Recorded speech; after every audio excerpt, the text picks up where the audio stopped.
Sorry, I can't control the volume. Oh, I can't cuss. I know you, we're not sitting next to each other anymore. Position or.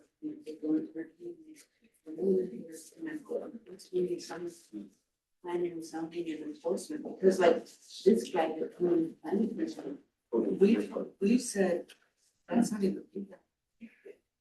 He might as well.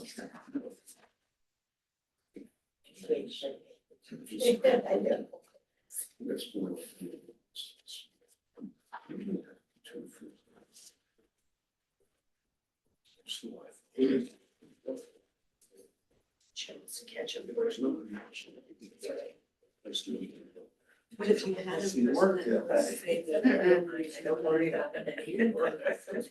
So, but I put that so that's what I feel we need to have about. We were just walking down the street, Jerry. Two separate work, because I think they're gonna. Yeah, I just seen you walking in front of the house. No, between, yeah. The dogs woke me up. I was napping.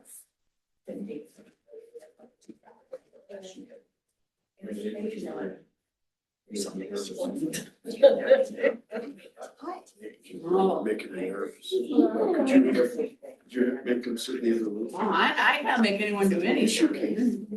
No. Who you gonna make, oh, you're gonna make Bob sit in the other room? Yeah, or at least separate the two. Yeah, I don't think that's.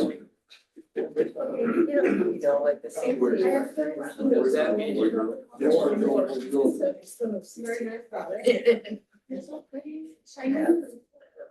You still hooked on Mountain Dew? Oh, yeah. Did you hear that? No, what do you say? You hooked on Mountain Dew? Oh, I've been yeah. drinking this Of course. stuff, That's An addictive been drug. well, I've been drinking this diet stuff since Tab. Remember Tab? I remember Tab. I started out on Tab. And Weight With Watchers Saccharin. diet soda. Fresca. Yeah. I have Fresca right now, that's like Fresca's my still favorite a drink. Is that your drug? Yeah. I'm not sworn in. No, That's right. I got, there. We can- I got a sit. Wait, I'll swear, I do, a regular one and Here, with a black. have an extra cherry. water, it's good for you. Thank you. Actually, super fabulous. It's one of those. It's a big draw. I got it in the meeting for a while. No, no, be right up This there. weekend. Which, I guess I'm not sure what the status is. Yeah, I know. oh, there's, I think there's. Did you hear from Art? Oh, there's somebody I need to talk about. Chairs. Sit in the corner. There's one I time out. Karen, did you talk to You can Art? sit next to Jerry. Do you want me to get you I a haven't chair? heard from him. Got one right here. Okay, he said he was gonna. Fine. He hasn't stopped in a while. Yeah. Usually he's here by now. Bob will be here. Yeah, Bob's here. He's Yeah. chatting. Yeah, 'cause he was here already for another I meeting. mean, he has been known to chat on occasion.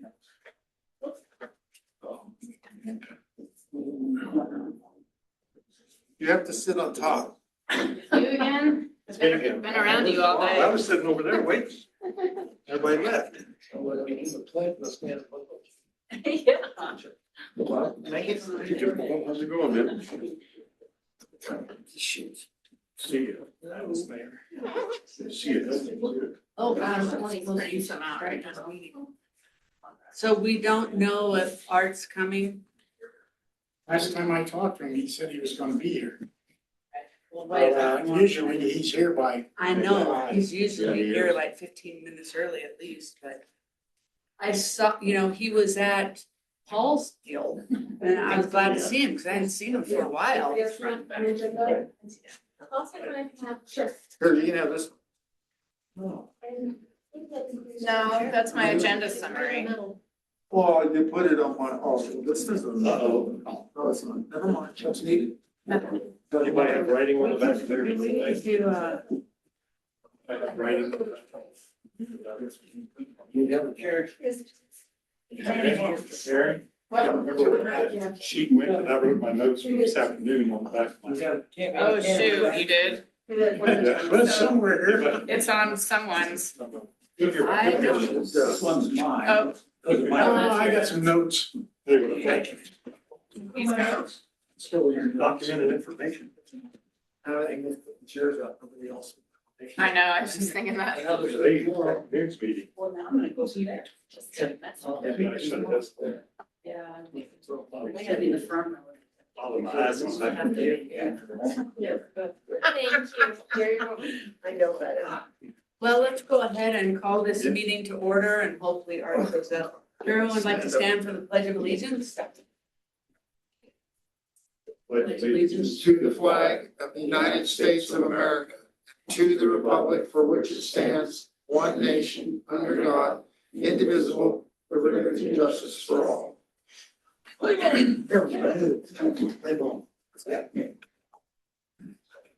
Okay, roll call please.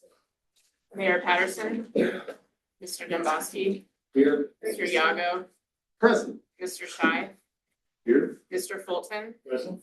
Mr. Nordike, Mr. Wilhelm. Present. We have a quorum. We'll do recognition of visitors. Let's start There's Peter for another time. with your partner. That's Troy. Okay. Well,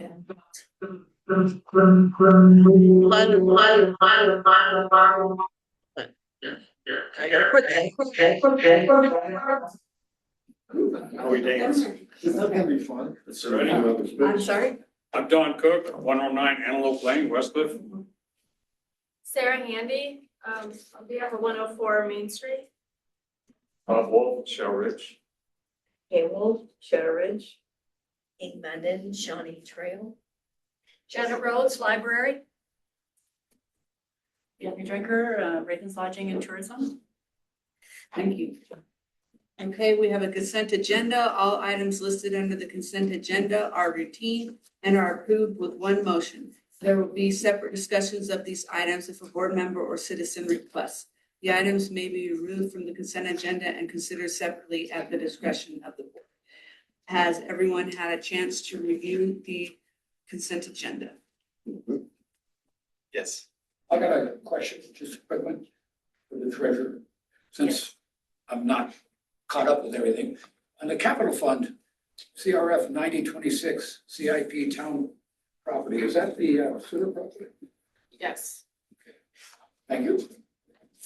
Can I say something? Yeah. I made a mistake in the minutes that Bob pointed out to me. So you each have a single sheet with a highlighted line. It was just a mistake on who made a motion and who made a second. So I think I put it underneath your guys' packets. Yeah. So it's corrected. Alright. No, another thing I had, Ms. Mayor, is under the income, we show Four Rivers at 5.8. That's less than 6 cents. It's just a typo, I'm assuming. Yeah, it was that financing charge. It was a financing charge that was missed. Yeah. Randy knows about it. How Yeah. about that, 6 cents check? Yeah. Any other discussion about this? Does anyone want to make a motion? Make a motion that we approve the consent agenda. I'll second it. Motion's made in second. Any discussion? All those in favor say aye. Opposed? Okay, motion carries. Old business, we just have put on here the continued discussion of parking and safety on Main Street. And we have decided to just leave it on there, in case we want to discuss it at any time. I don't personally have any more discussion about that at this time. Does anyone else have anything? That is about closing Main Street. That or just, or maybe do we need to revisit the parking or the angles or what's something we might be able to do to make Main Street safer? Hopefully with the sheriff's department, now that we passed that ordinance for the enforcement, hopefully we'll see a change down there with that. But we had just, at the last meeting, we just kind of talked about, let's just leave it on there. So if we want to discuss it in the future, we can. Well, just in line with that, you can ask him in his report if he's done any enforcement. Yes, and I'm not sure, Erin said she wasn't sure if he's gonna even come tonight. He emailed me this morning. He cannot be here, but he will be on July's agenda. Okay, But we had him last time, that answers my Right. question. but that maybe that'll be even better because by July, he should know a little bit more about. Maybe he'll have some statistics. Right, right. I did see him handing out some tickets for overlength vehicles. Oh, great. Did, Yay. very good. There was a blocker on Main Street yesterday Saturday. all day that people had to drive around. Oh, I got that. Does Is that anyone, yours? does anyone else have anything they'd like to discuss regarding parking or safety on Main I Street? wonder if we should look into seeing if any of the various government agencies, like what was the group that met a couple weeks ago down at the Olive Board? You guys hosted, we hosted it. CML. Yeah, that CMO or some of the others have any consultants on traffic flow that maybe we could take advantage of? See if somebody can look the place over for us. And Bianca? Well, and the last thing I thought I understood, because I was kind of filling out some of the tourism board members or downtown retailers, that maybe you guys were gonna have a workshop considering maybe like the entire downtown, like traffic flow and kind of have a workshop. And we had talked about maybe not even doing something like that until the fall or later, since it's a busy time for all of our merchants right now. But we did talk about wanting to at least maybe put some money in the budget that would go toward parking or better signage or, you know, what we might need to do to help our downtown be safer. So. Actually, we have an item on parking signs, don't we, on today's agenda? Yes, we do. Bianca's gonna be talking about that too. And I wanted to bring up, but I was figuring I would do it when Ms. Handy does her presentation, but maybe now's the time. That's better lights down Main Street, okay, the street lights. So I'll go ahead and do it now, because I think it's a separate. Well, okay, I'll wait till you do it. It might, I mean, unless it's an agenda item, It's no If we can- decision making, just. just Input. discussion, so we, if you, what does it incorporate more to, or should we discuss it at the Yeah, end, like when we do reports? yeah, somewhere there. Okay. I think it'd make more sense when she has her presentation. Okay, any Sorry. other discussion about Main I Street? have one thing, if we're gonna, everybody throws around the different ideas that are important about Main Street. Is anybody keeping a list of Well, things I've to been have? keeping- I figured you would. Make a Some kind of a notebook. list of things to discuss at the workshop, Yeah, because things come up all the time. yes. So I'd like to add Fourth Street from Main to the county shop. To that, I have some questions about that. For the workshop. Yeah,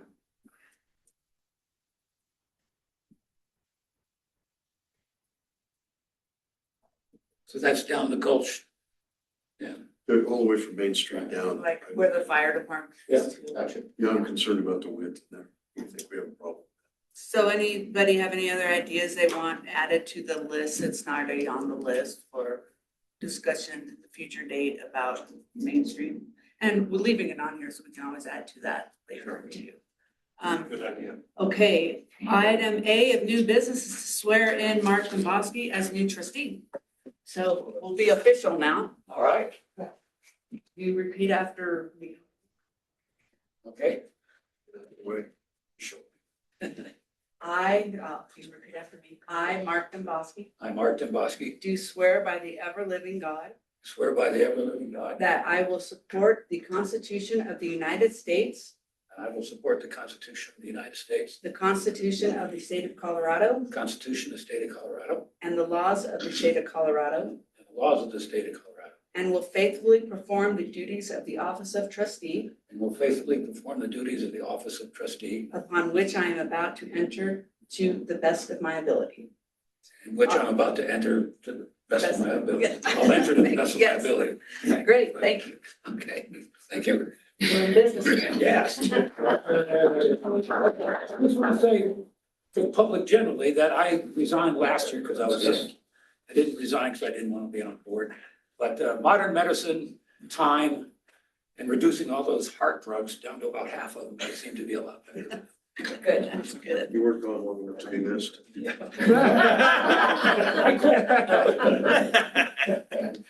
Okay, item B is a consideration of a request to put a crosswalk on Main Street between 104 Main Street and the train depot. Sarah. Am I supposed to? Yes, if you would come up, that'd be great. Wonderful. So my name is Sarah Handy, and I have recently purchased Chris Lund's old building at 104 Main Street. And I am happy to announce that Sunflower Natural Foods is going to be moving into that location. And so I have a vested interest into revitalizing or creating more of the Main Street to actually go down to that 100 block. And one of the issues that I have noticed is that with the increased traffic that is anticipated with this business moving into that area is the fact that the parking areas, and kind of goes hand in hand with your discussion of parking and safety on Main Street, is that I have most of the parking on the north side of the street. And because of the old Miller Automotive building, my building, and the train depot, there is a lack of parking in that area because of driveways. And so I noticed that there's about 350 feet between typical crosswalks that we have on Main Street, and there isn't one in the near vicinity, and then going all the way down to the bluff, not including the parking area to the grocery store. So just a consideration to put on there that maybe a crosswalk in the area would be a smart move for safety. You go across Main Street, you mean? Yes, sir. It would go like basically from that building across to where Kathy Snow's, Bill Hanson houses. Somewhere close, yeah. Would that mess you guys up at all? We have to do concrete work, because there's no official crosswalk pan. So we have to figure out where the crosswalk's gonna be, get the pans installed, and then get it up. So it's money. Yeah. And, project planning. I think that we could look into if there is a handicap access within a certain amount of length, space, feet, that they can go use that one and then turn and come back. I don't know if we have to have handicap right exactly at that new. If one's close, then if handicap is close enough. There aren't any handicapped. Pardon me? There are not any handicapped currently in that location. Not at, no ma'am, at the location, but at the intersection. There's two down in that area, if I remember, with the art store. Instead of where it's Angle Park, it's Parallel Park, I believe that to be a handicap. And then there's the one across the street, where the pizza place came in. There's also a handicap place there. So then, do I understand that in order to have a crosswalk, you have to have like the curb cut out where people come up onto the street? Now, that would be something we could definitely budget for this coming year with other work that we might be doing, but is it against a law to put a little sign up in the stripes if you don't have that, just to kind of help the situation through the summer or the fall? I'd have to look into the regulation. I think it is forbidden because it comes up to a square curb and gutter. If the driveways would line up, then we can do it across the driveway because then they could enter the sidewalk that way. Well, you're talking about going across Main Street. Right. Yeah. Yes, in between the two buildings, 102 and 104, there is a short area of sidewalk that is squared off at the moment that could be a prime location when you look at the distance between the next crosswalk. Well, one thing that when I look at the map and the photo, and I've looked at it down there, is that sidewalk that comes out of our public parking over on the next street down on Rosita, that sidewalk goes out to the Main Street sidewalk. The crosswalk might be better to be there because it would pick up all the traffic from that parking lot. That's the closest crosswalk is all the way down by Sugar. So it seems like maybe that might be a place for it too. I Glad you brought this up. Right? I think what he's referring to is a little further down. Yeah, that would be down at the gallery, between the gallery and the parking at the grocery store. Yes, sir. It comes right across by the gallery. But if you cross Main Street, what's the business right across from it. That's 104, isn't it? Well, it's actually, The pizza, that's at Rocket Pizza, that building where Rocket Pizza is? That whole building's 104, isn't it? A, B, and C. 95. No, that's- yeah, that's 95, and actually that sidewalk lines up west of that building, or just on the west side of that building. I think the fire plug is a little bit farther to the east. It just seems like maybe we could accommodate more use that way. And we gave up the alley that was east of Miller's, right, sometime ago. Vacated the alley? There was an alley, and I think we vacated it. It wasn't vacated, I think it had to do something with some sort of court thing. Well, 104, just to be clear, is the old coffee shop, right? Purnell's old building? Dave Purnell's building, Yeah, used to be that diner. then it was a. Lot of things. Beer company and. I guess, Mayor, the request is for this, and the way they all think it's a good idea, it sounds like, but I guess we bought it, but it's not something we have to do next month. Well- Maybe do a little research and find out where the best place to do it, or to accommodate, your business and all the businesses down there and future. Right. I suggest we all just kind of take a look at it. Yeah. As we have time. Maybe you would show us a little bit what you had in mind. I trust that you all have the knowledge and expertise to make a decision on the best location for I that. appreciate you bringing it to our attention, because there really isn't any moving across. Janet? I just wanted to add into your list of things, when you talk about the workshop, if you're Yeah. thinking about putting in a crosswalk, there are no handicap parking places down there, and especially if Sunflower is moving down there, they had two up on Fourth, but there's nothing down there. The only one is on the corner of Second and Main. There's one right in front of the pizza. Yeah, yes, sir. Oh, is there one in There's front of some the place? new ones in If you're front of crossing the the- street, it'd probably be better to have one over there. Anyway, just for your discussion. I think my 3 minutes is up, so thank you for your time. Thank you, sir. 3 minutes, thank you. Well, while we're looking at that too, Neil, remember in front of Miller's old building there? That's where the sidewalks are starting to dip down, the road's starting to dip down. That's where those old gas pumps used to be. So maybe we might want to throw that in, Fix that satellite? fix that settling, yeah. So Neil, when you mention a pan, you are talking about the iron plate. So fish. With the little bumps so the handicap and blind can see it where they're going. Yes, sir. And it has the wings going out on the side. Right. My guess is that's mandatory by somebody's laws. It's not the feds, that's the state. I was just wishing that in the interim, we could do something to slow people down and help people cross, because this is starting in September, right? So I understand we need to budget for next year to do work down there, but if there was something, so maybe I'll ask you guys to think about that, if there's something that we could do, because I do think once people go through that second crosswalk at, Second and Main, we're just gonna fly down until we hit the bluff. Yeah, because there isn't a crosswalk. Right, so just any It's not good to slow idea the of traffic how down. to slow people down, that especially now that there's gonna be getting a lot more traffic, I would imagine by September. Sure hope so.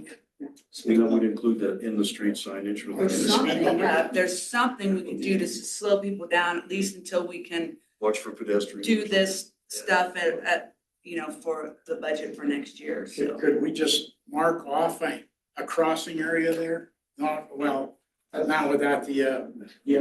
Well, I believe that you have to have the handicap access when it's so many feet of things. So we may still be able to paint a crosswalk across there, put one of our signs there, and still be with legal limits on what we have. I think it's worth doing the research. Okay, We might be able to do it at the train station, and the train station is First Street, so we could paint the train tracks across the road and make that our crosswalk. yeah. Well, so then you guys will kind of work on that, maybe get back to us for July. Yeah. Sarah, we'll try to get something at least temporary done by September to kind of help you out. Thank you. Neil, you think More you or could? whatever. Everybody work at it. And also, just what So now I can talk about what I was talking about earlier. Well, one more, just thing. Mark, can you guys, can you do an estimate of what the pan would cost for next month? We can get some estimates. Yes, sir. We'd have to have 3 by the books. The books say we gotta have 3. But just to, do you have record of one that we've built somewhere else that we could just Ballpark it. see It what? won't work because it's been years ago and prices have changed. We can snowball it. Idea for budgeting. We is could all we're know talking what about. it We're not would, yeah, bidding we it, could budgeting. know what it was last time and know that it's gonna be more. Right. That's at least, You want just a ballpark figure? yeah, but it's for next month. And all the other crosswalks in town are starting to wear off. Just for budgeting. But you need one kind of, gotta paint them back eventually anyway. Bob, Okay. We have a plan to paint. Oh, okay. I mean, would that be the same form though? I mean, Bob had a comment or question. Okay, along with this wonderful, new additional tax paying business down there in the street and there's some spark some more future opportunities down there. And also too, and I drove by the other night and we do have street lights down there, but not our street lights like we have, down there. And I talked to CML this week, the guys that were here about, let's see what it's gonna take to get street lights continued. Now, the street lights right now stop at Second Street, the ones on the sidewalk. And then so the ones we have, I think we're all in agreement that aren't very dark sky friendly in a dark sky town. So let's consider new street lights down there in the new section to service the new business down there. And then ultimately down the road, replace them all. But Black Hills, when I talked to him about that, because didn't Black Hills put all those in many years ago? Yes, 5 years, right? But anyway, so they have a say in this. Yeah, so I put that on my list Okay, sounds for our good. workshop. So, yeah, so we have time, so. So it says we have to have a motion to approve or deny this consideration of requests, but I don't know if it's a continuation, it should be on old business for next month. So put it on there. I don't think there's anything to approve or deny because we need more information from town to look into it, to make a decision. But Table motion. I understand that the consensus is that, yes, we support that. There should be some crosswalk down here. Okay, any other discussion of item B? Great, thanks, Sarah. Item C is Garden Club Statement of Appreciation. Sure. Well, the Garden Club's Board of Directors asked me to come and speak to you for just a moment, and thank you for the opportunity. We are extremely grateful to the town, to the trustees, to all the people sitting at these tables that make our job fun, easy, and supported, especially, more than the financial support, which we greatly appreciate and allows us to do what we love to do, planting plants.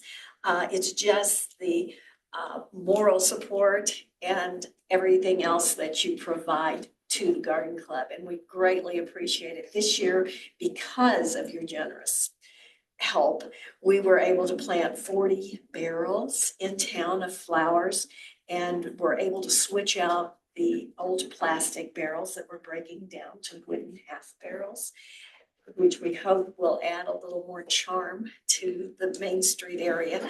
And we planted the 5 planters, and our theme was red, white, blue for our 250th and our 150th for Colorado. So we feel like we just finished that in the past month, and we're ongoing with the upkeep and maintenance of those barrels, and the merchants are involved in that with us. And we are grateful to all of you that make this project possible. And if we didn't get a chance to feed you and say thank you, we definitely wanted to just do it in person and let you know how appreciative we are that you are consistent with our vision and allow us to do this. Thanks a bunch. Thank you. You guys make a big difference in the community. All We your appreciate it. volunteers. Great. Okay, item D is a consideration of request for funds and creation of signage for parking lot this year. Big. So I have my tourism board hat on today. As the vice chair of tourism, it was decided I would come and speak to y'all today, kind of in the theme of the whole downtown safety, crosswalks, businesses going further down. We've identified, working with a business roundtable, as we have a highway coming up from the south, lots of people going back home down south in Texas from the north. There's 3 different kinds of signage we want to invest in. One of them, just for FYI, will be kind of agricultural courtesy signs coming off the highway, going down into the valleys, letting people know to watch their speed, watch private property, that kind of thing.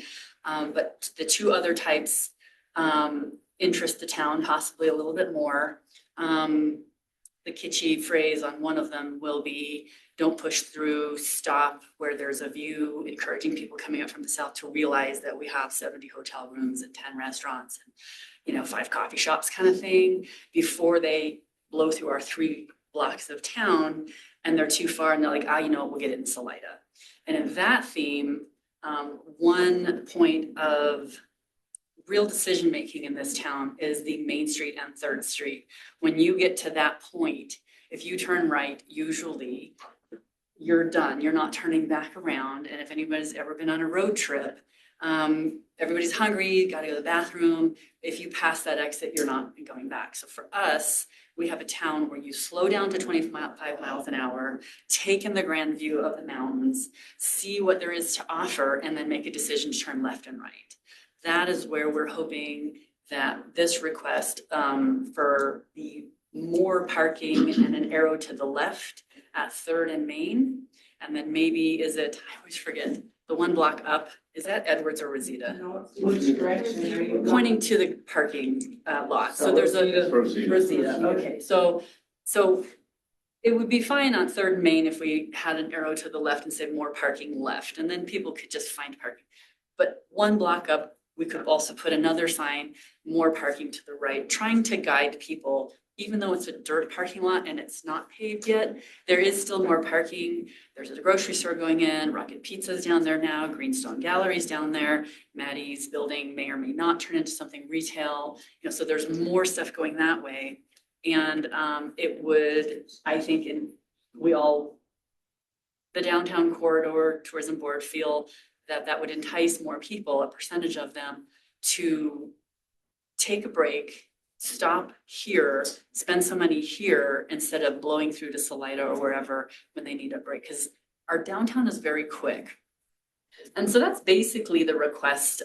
We'd love it if the town board wanted to participate in some of the other signage, enticing people to stop or stay or eat on the way up the valley, because it would add to the sales tax, we feel. But certainly that point of decision right there at 3rd and Main and letting people know where there's more parking, helping to alleviate that bottleneck right there on that block instead of everybody having to push through right there. And when they get to the end, where do they go? Having them turn left right at 3rd, guiding them to, even though it is a dirt lot, it's a lot.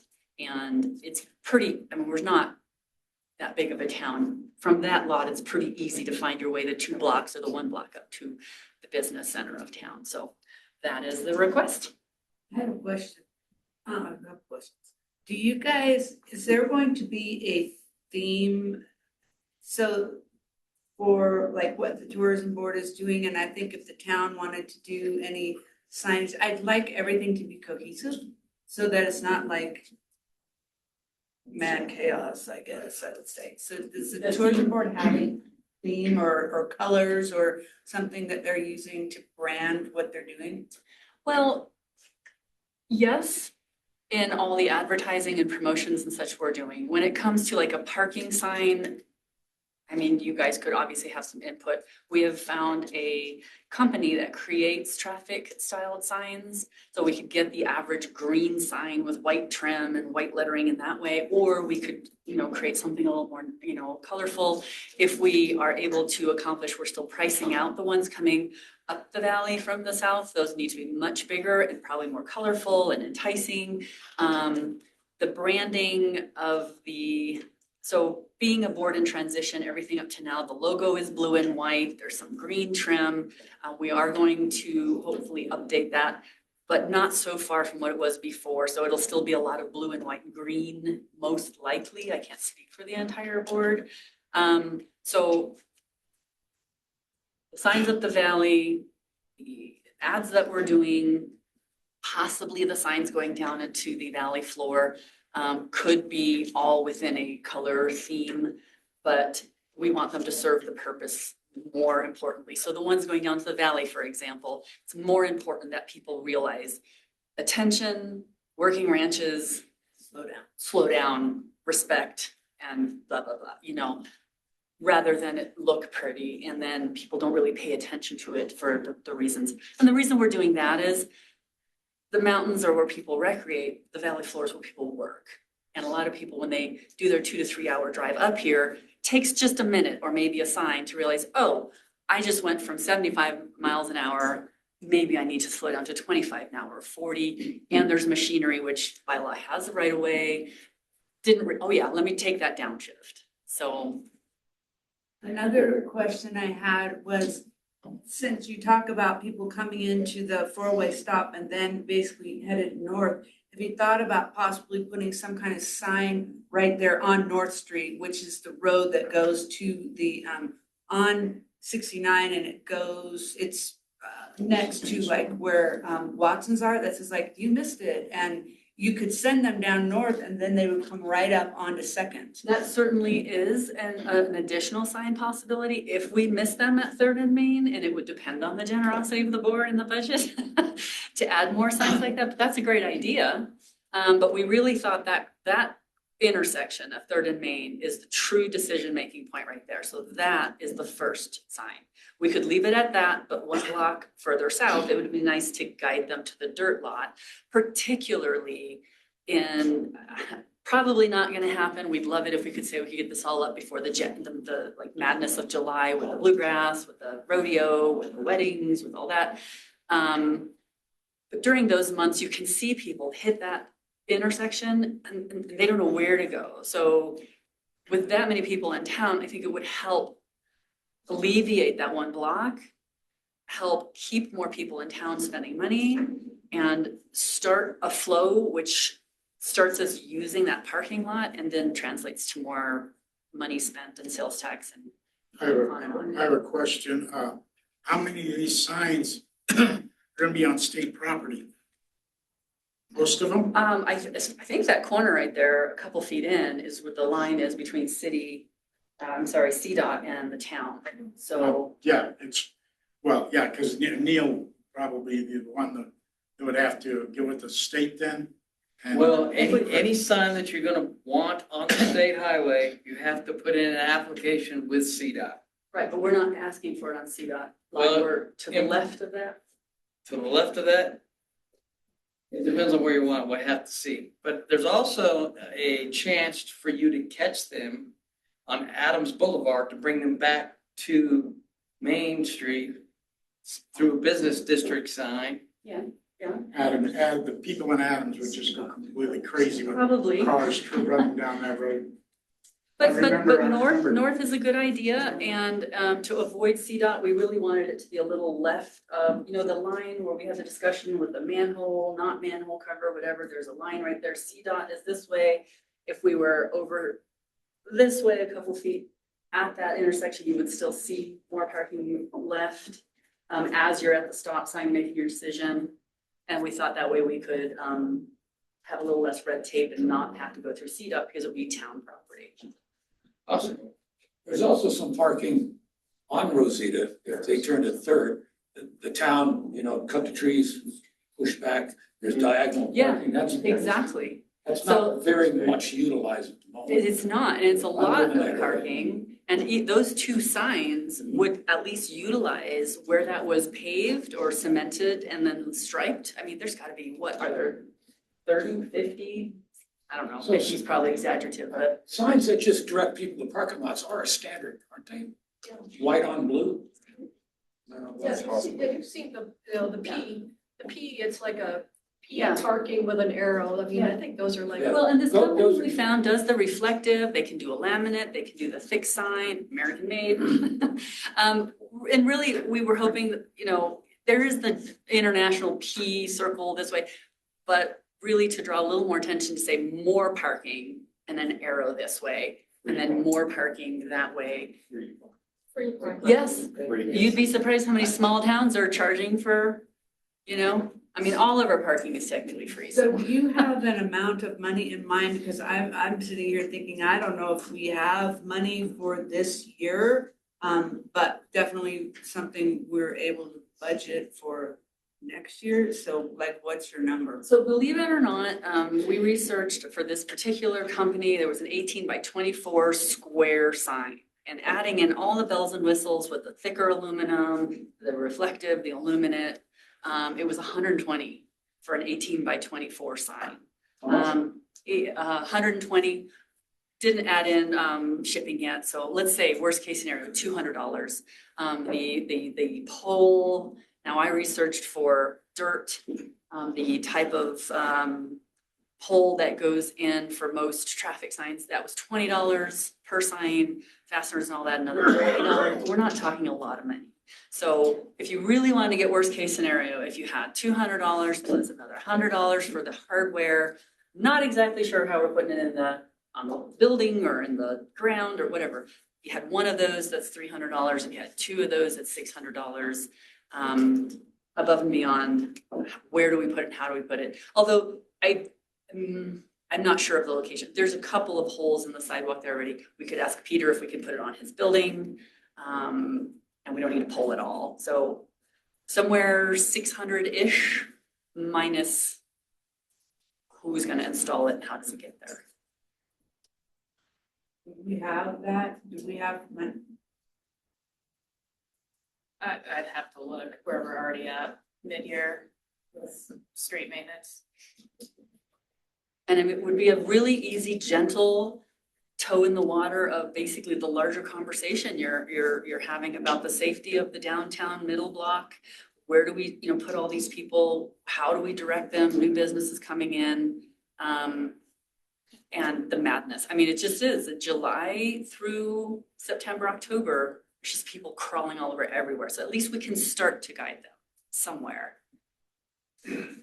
Well, along the lines of, she said earlier about maybe some kind of a signage to trip people to thinking that, hey, this might be a good place to stop mid-trip or something like that.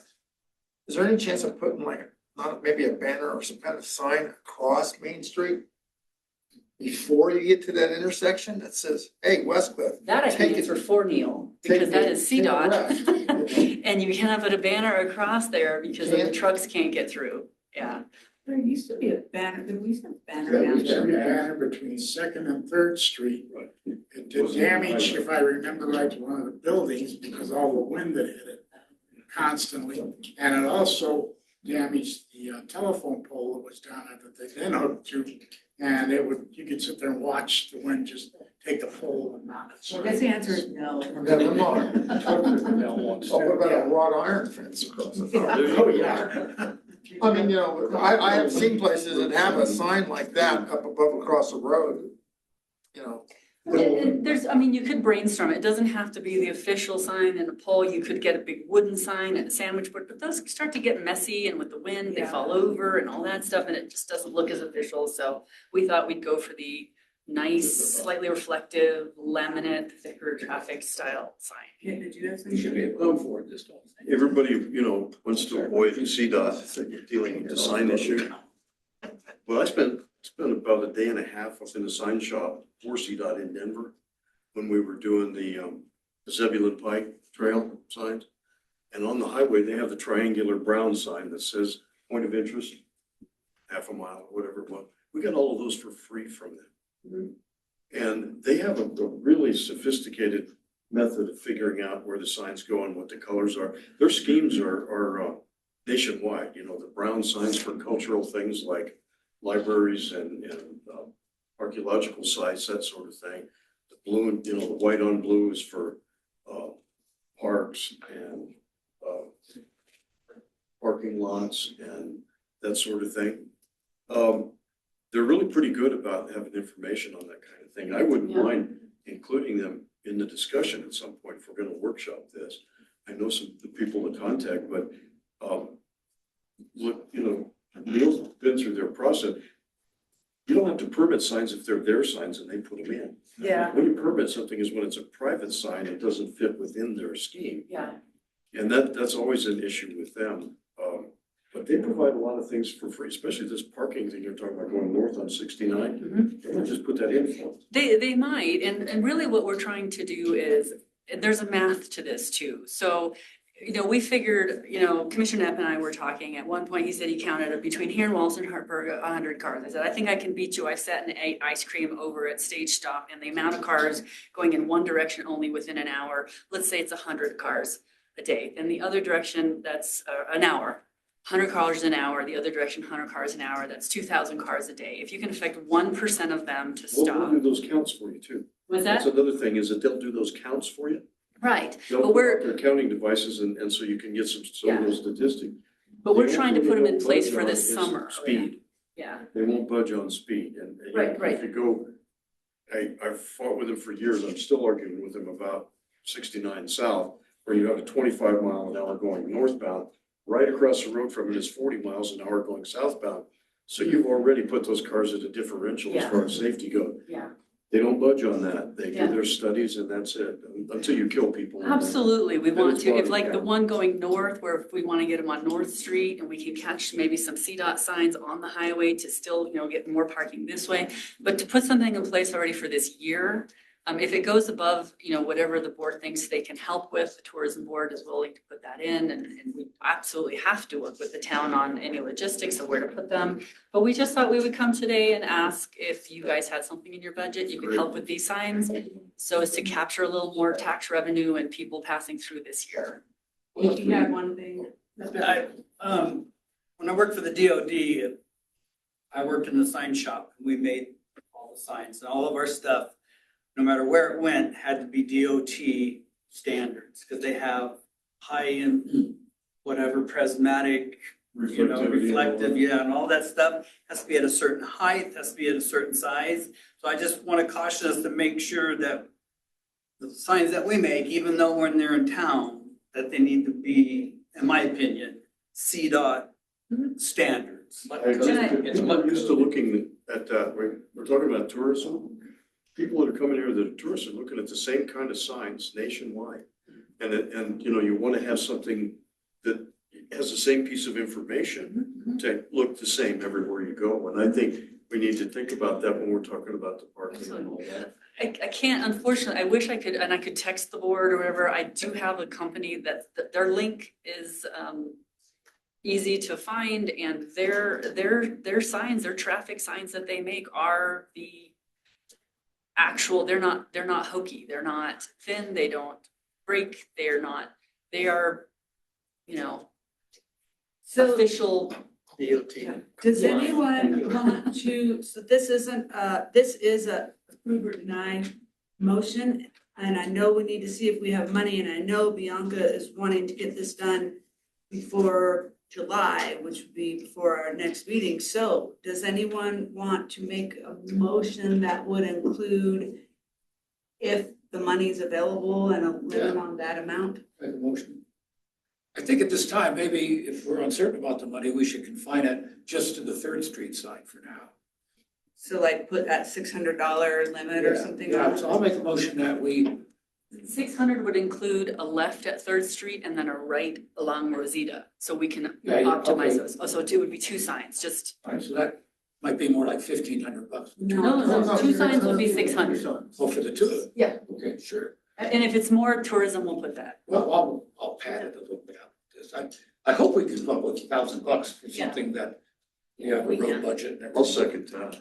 Yeah. So I'll make a motion that we approve the purchase of two CDOT compatible signs for Third and Main and Rosita and Third, directing people to the town parking lot across from all aboard Westcliff. And the cost should not exceed $1,500. Oh, you said 600 was both. Well, if you're proposing 1,000 and I'm saying tourism can put, if it goes above and beyond, I think that's very generous of the board. We could just say 1,000 so you guys have an amount. I like 1,000 much better, but that. No, I meant to say 1,000. I'm still thinking 600. And of course, we would work with how to get it I installed. second Yes. that. Okay, so we have a motion and a second to approve two signs to be put in by the tourism board not to exceed $1,000 to direct people to the parking lot down at Rosita and Along with you. Rosita and First. And that they'll be working with our Streets and Parks crew to get it done installed. Any discussion? Yes, I'd like to see you add that if it's not possible to do it this year, then we put it in our budget for next year and bring it. Well, I can put that in my workshop list for sure regardless, but we have a motion and second that we could, so as long as we have the money, we can spend $1,000 for these signs. Should we see it? See the proposed sign and also location? We're just talking right now. I'm trying to visualize where. No, they're talking about doing it right now. I know that. I mean, we still have to design it in the, I mean, I don't know that we'll have it in place by like July 1st, but yeah, I mean, we are, certainly, I try to come to all these meetings. I can try to bring a printout of Get the what. sign to Aaron or Melanie, then they can send it out to us as individuals and we can say like, oh, that looks good, and it won't have to be like come to an official, if you get it done before then, that's what I'm saying. The motion did say it's CDOT compatible. CDOT compatible. So any other discussion on this motion? All those in favor say aye. Aye. Opposed? Okay, and I will also add to my list. Oh. I will also add to my list signage. Thank you very much. I have a question. Okay. Back up a little bit to the item about the crosswalk. And you know, those guys, there was somebody made the suggestion about painting the railroad tracks across the road to make it look like. If that was a joke, not a I don't joke. know, was it a joke or are you serious? There Because if we can come up with $1,000 to do a sign, we ought to be able to do something to mark something down there to help with safety. My first thought, Chuck, is legal schmiegel stuff. I mean, is it a crosswalk or is it not? And something goes wrong. Well, and I thought these guys were gonna work on that for our next meeting, so we'll know more All right. by then, maybe before. Yes. Okay, so item E, the sheriff's report, and Rich can't be here, so that item is tabled until next month. Item F, consideration of request to approve resolution 2-2026 relating to the LPC grant as recommended by the planning commission and required by DOLA. No. This is the resolution for the LPC grant that we already have acquired, that we are in place with. It's just kind of a boilerplate resolution, doing what we're already doing, saying what we're already doing. So nothing would really change. It's just proving to DOLA that we're committed to doing this. It's something we already committed to last year when we decided to go for the grant, or when the town decided to get the grant. So we haven't signed one of these yet? Not a resolution. No, it's something that we committed to doing now. Did Dan look at it? Did you look at that? The attorney? See, I don't know if I sent it to you. It's just the boilerplate one for DOLA. We didn't really change anything. Yeah, I didn't do like a full review, but I don't have concerns with the template language. There was a, Enough whereases in there? I could add a few more. in the text, there was in quotes, relevant department proving something. What did that mean? Relevant department. Where is it? sorry, I'm not, In the text someplace. well, the relevant department would be building and zoning is approving Do building you have to fill permits. that in, or is it just, I think that's because because it's generic, they don't know where that responsibility might live in any given town. So they kind of use a vague word that lets the town decide what department is relevant for each town. It's not, okay, I don't know I what- understand that. you might be looking at an older copy because I did the edits and replaced all of the parentheses and stuff. Unless I missed one, because, Well, it sounds like the answer we just got is good enough. okay. Does anyone have any other questions about that resolution, or would anyone like to make a motion? I'll move to approve. Item F. Resolution 2026. Relating to the LPC grant as recommended by the planning commission. Required by law. I'll second the motion. Motion's been made and second to approve of resolution 2-2026 relating to the LPC grant as recommended by the planning commission and required by DOLA. Any more discussion? Yeah, I got a question down towards the bottom here where it says, whereas the town of Westcliff recognizes an affordable housing development project, which has at least 50% of the units as affordable. Is that something, how are we going to enforce something like that? Sorry, I was, That'll- enforce what? This bottom paragraph right here. Well, when we talked about it a long time ago, it was talked about deed restrictions. I'm sorry. Deed restrictions was one mechanism, but maybe our attorney can explain. Right now, all we need to do is send this resolution and put this forward to DOLA that we're doing this in good faith. They're not gonna go back and take this away from us. But we just need to prove that we're trying to make these things going forward and hit these place markers going forward. Okay, and what that is, Randy, once we get going, and this is good down the road for our town-owned property, is that we are gonna make it as attractive as we can for a developer, whoever that may be, in order to be a But like you said, it's gonna be deed restricted then. deed restricted, rent restricted, all that kind of stuff, so. Okay. So, and this is basically really saying, we're, like Melanie said, committed to making a good faith effort to get all this stuff in place. When we come to them to ask for money for, for this development. Okay. Is there a reason, I mean, it doesn't have to do with the motion, I guess, but is there a reason why this is being done so far after the fact? It's not really that far after the fact. We got the grant last year, like, is it October October, or? October, November last year, and that's when the board directed us to go ahead and go forward and try to get the grant, which we did. And these are some of the place markers that they had along the way. So the DOLA has given us all this time to even get to the first real step. We just hired the consultant in April. Okay. So it's really hasn't been that long. It just seems like so much has happened. Okay. Okay, so we have a motion and a second. Any more discussion? All those in favor say aye. Aye. Okay, motion carries. Item G, consideration of a request to close town hall on Friday, July 3rd. What, you guys want some time off? The 4th is on Saturday, and we usually get that day off, so the recognized holiday that other municipalities are doing is the 3rd. Does anyone want to make a motion to close town hall on July 3rd? I'll make a motion to close up town hall on July 3rd. I'll second. Yeah. I'll second that. Did Bob second it first? Second. Art second? Okay, so we have Yeah. we have a motion and a second to close town hall on Friday, July 3rd. Any discussion? All those in favor say aye.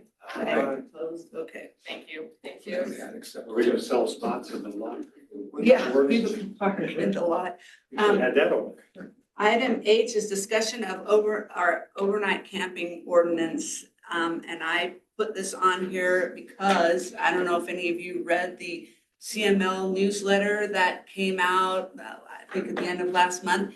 And it talked about, with the increased unhoused population, that's the term I guess we use now.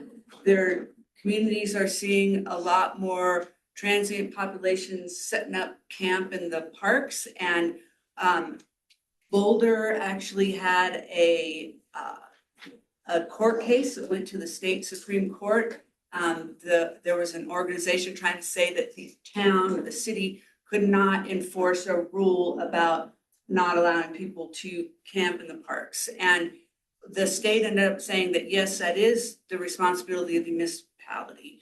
So I just thought that as these things are evolving, maybe we should revisit. We do have a camping ordinance for our town properties, but maybe we should revisit that a little bit. And in doing so, I've also been speaking with Buck at Silver Cliff about this. Maybe we make sure that our ordinances are completely lined up so that it's that much easier for the sheriff's department to enforce that. Boulder had their camping ordinance is pretty tight. And so that might be a good one to look at. Buck also said that they've been working with their attorney on that.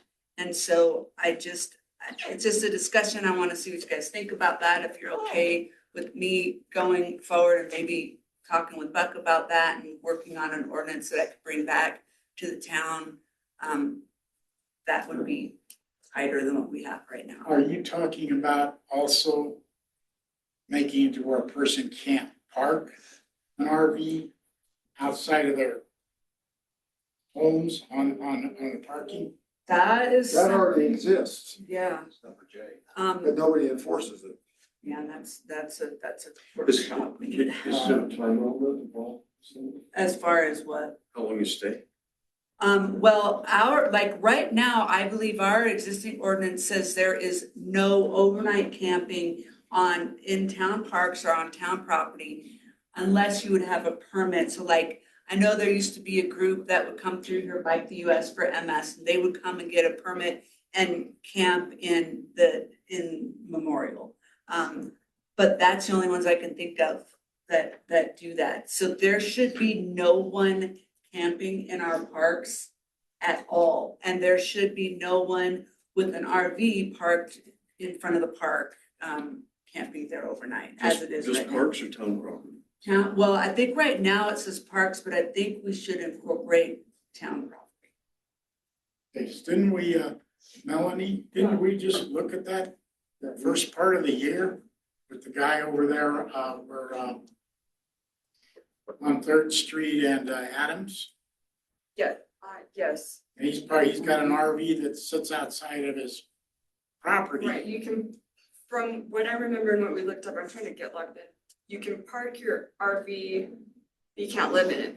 Okay, so that would be something that we'd be changing into? Well, and see, I actually have item J is discussion about Yeah. people using RVs on their property. So I think camping and RVs are maybe kind of different in this capacity. I mean, right now, this item is more to beef up our ordinance that talks about camping, staying overnight in any capacity in our parks and on town property. And so I'm just asking if you guys are okay if I pursue that a little bit, because I don't want to do it without your thoughts and what you think about it. But I'd like to have whatever, if we do want to change it a little bit, I think it would be really smart to have Westcliff and Silvercliff ordinance be the same or very similar, so that the sheriff's department can easily enforce it, if they'll enforce it. That sounds good. So this is for you to pursue. Well, yeah, if you're, I mean, unless somebody else wants to, but I've been talking with Buck about it ever since, I read that CML newsletter and saw that, and I sent an email over to Buck and said, hey, did you see this? You know, this could be something. And so then we kind of started talking about it, and he was gonna discuss it with his board, and I said I would discuss it with you guys and see what. I thought the sheriff didn't enforce town ordinances. I heard that they do enforce the town ordinances, so that would. So if somebody's in violation of any of the town ordinances, the sheriff can be called upon to enforce it. That's the way I understand it. I Now, was told flat no that they would enforce the lighting ordinances.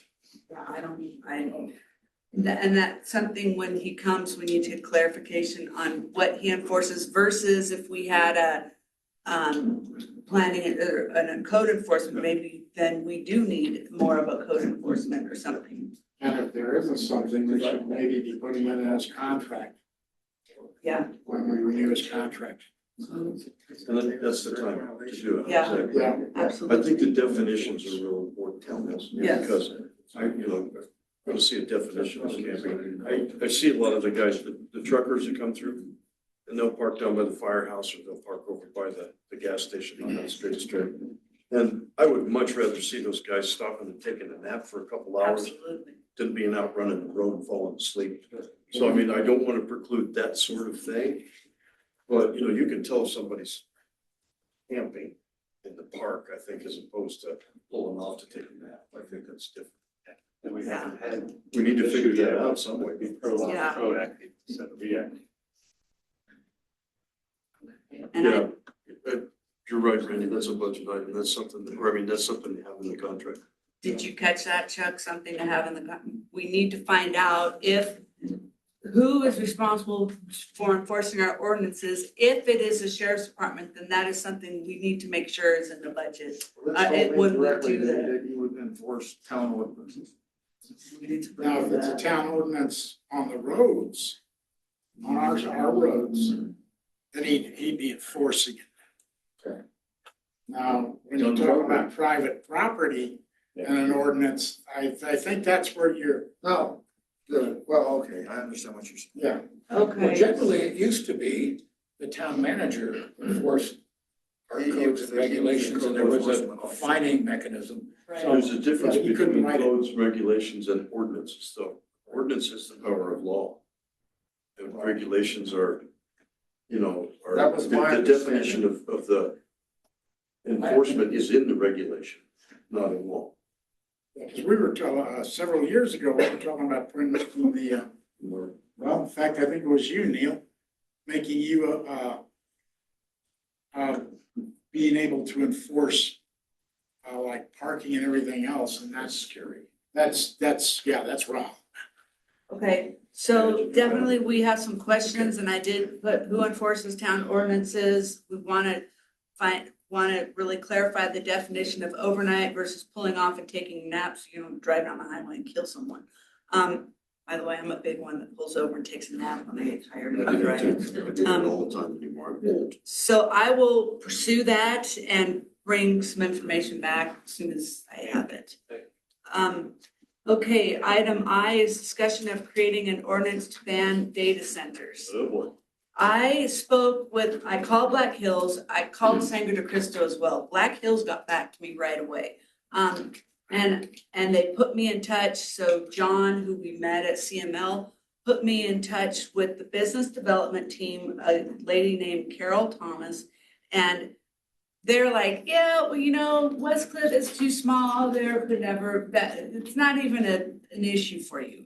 I said, well, it could maybe become one. So I asked them how they feel about them, and they said that they are moving very slowly and carefully, and that they're making sure if anybody comes to them with a data center, that it would be 100% paid for by that developer and not a stress on residential customers.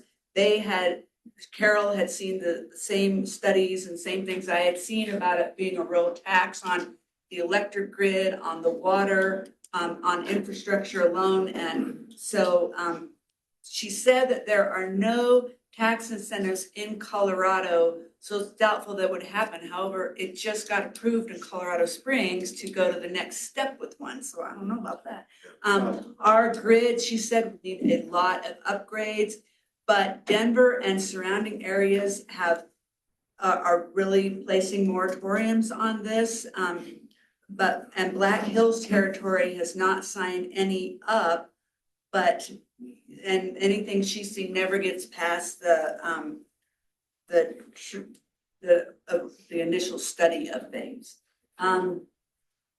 Things I'm reading, and I don't know, how much is it people freaking out versus real, but what I'm seeing is that it's common for places to look at rural areas, knowing that rural doesn't have the resources to really fight it, and they'll hit you with, oh, it's gonna be so much tax money and create jobs and all of this, but then at the end of the day, it kind of doesn't seem to be that way. So I kind of don't care if we are not big enough.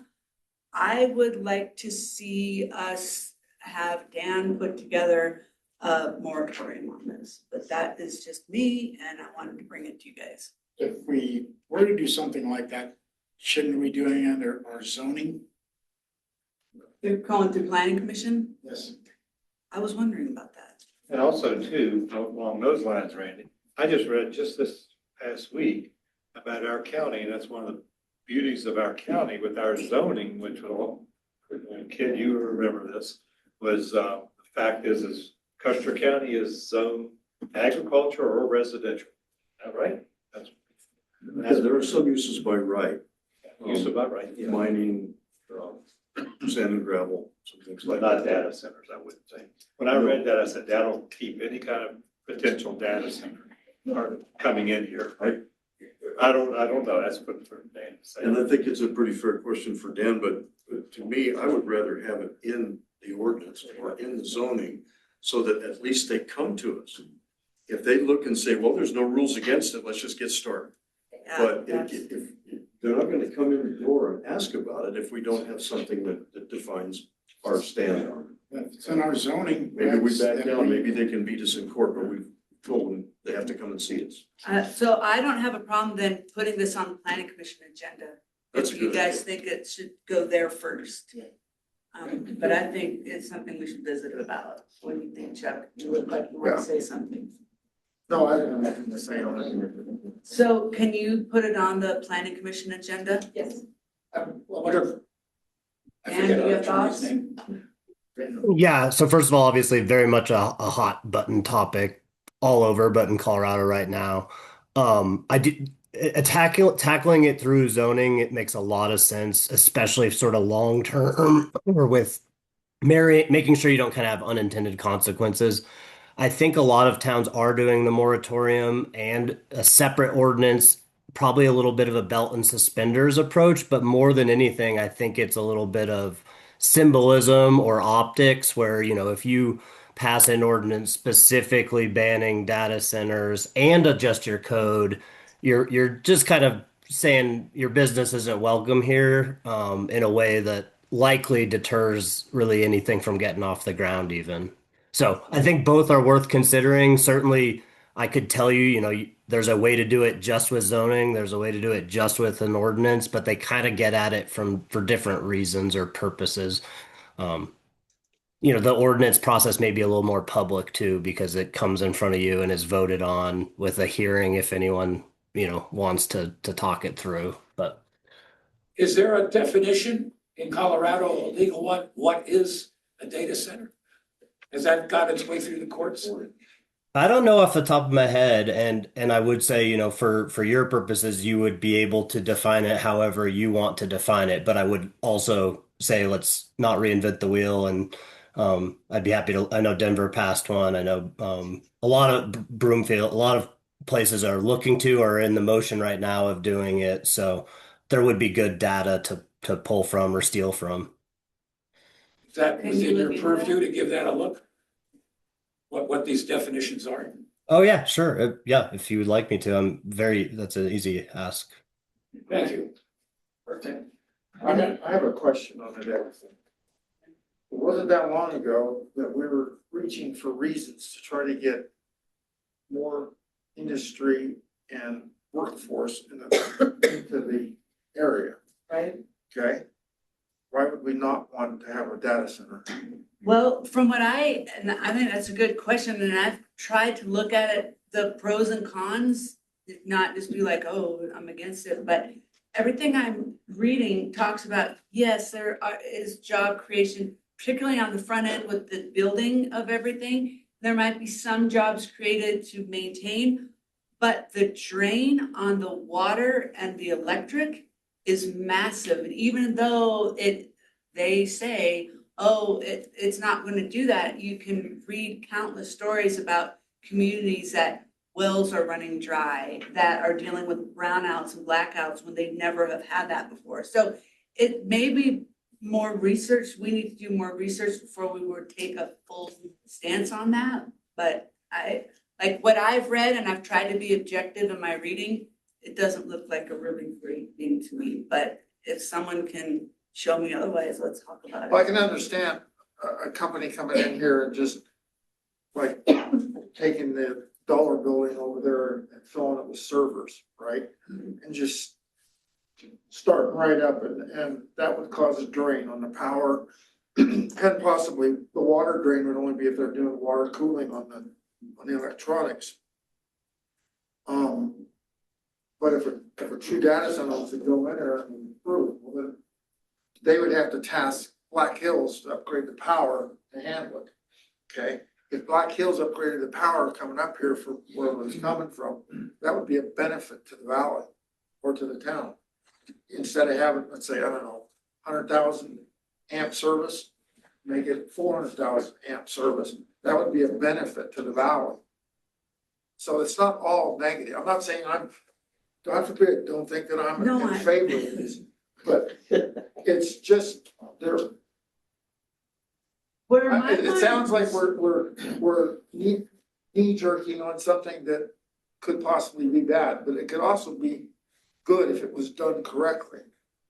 I guess I'd like to know where it's been done correctly, and I'd like to hear from people where it's benefited them. But I will tell you that I heard that there had been someone looking into a grant that wanted to turn that old Dollar General store into a data center. And well, what I was thinking of, we've got those parcels of land right down there at the end of Main Street for sale, 2 acres in a couple different places. And would you like to see a big metal building down there? No.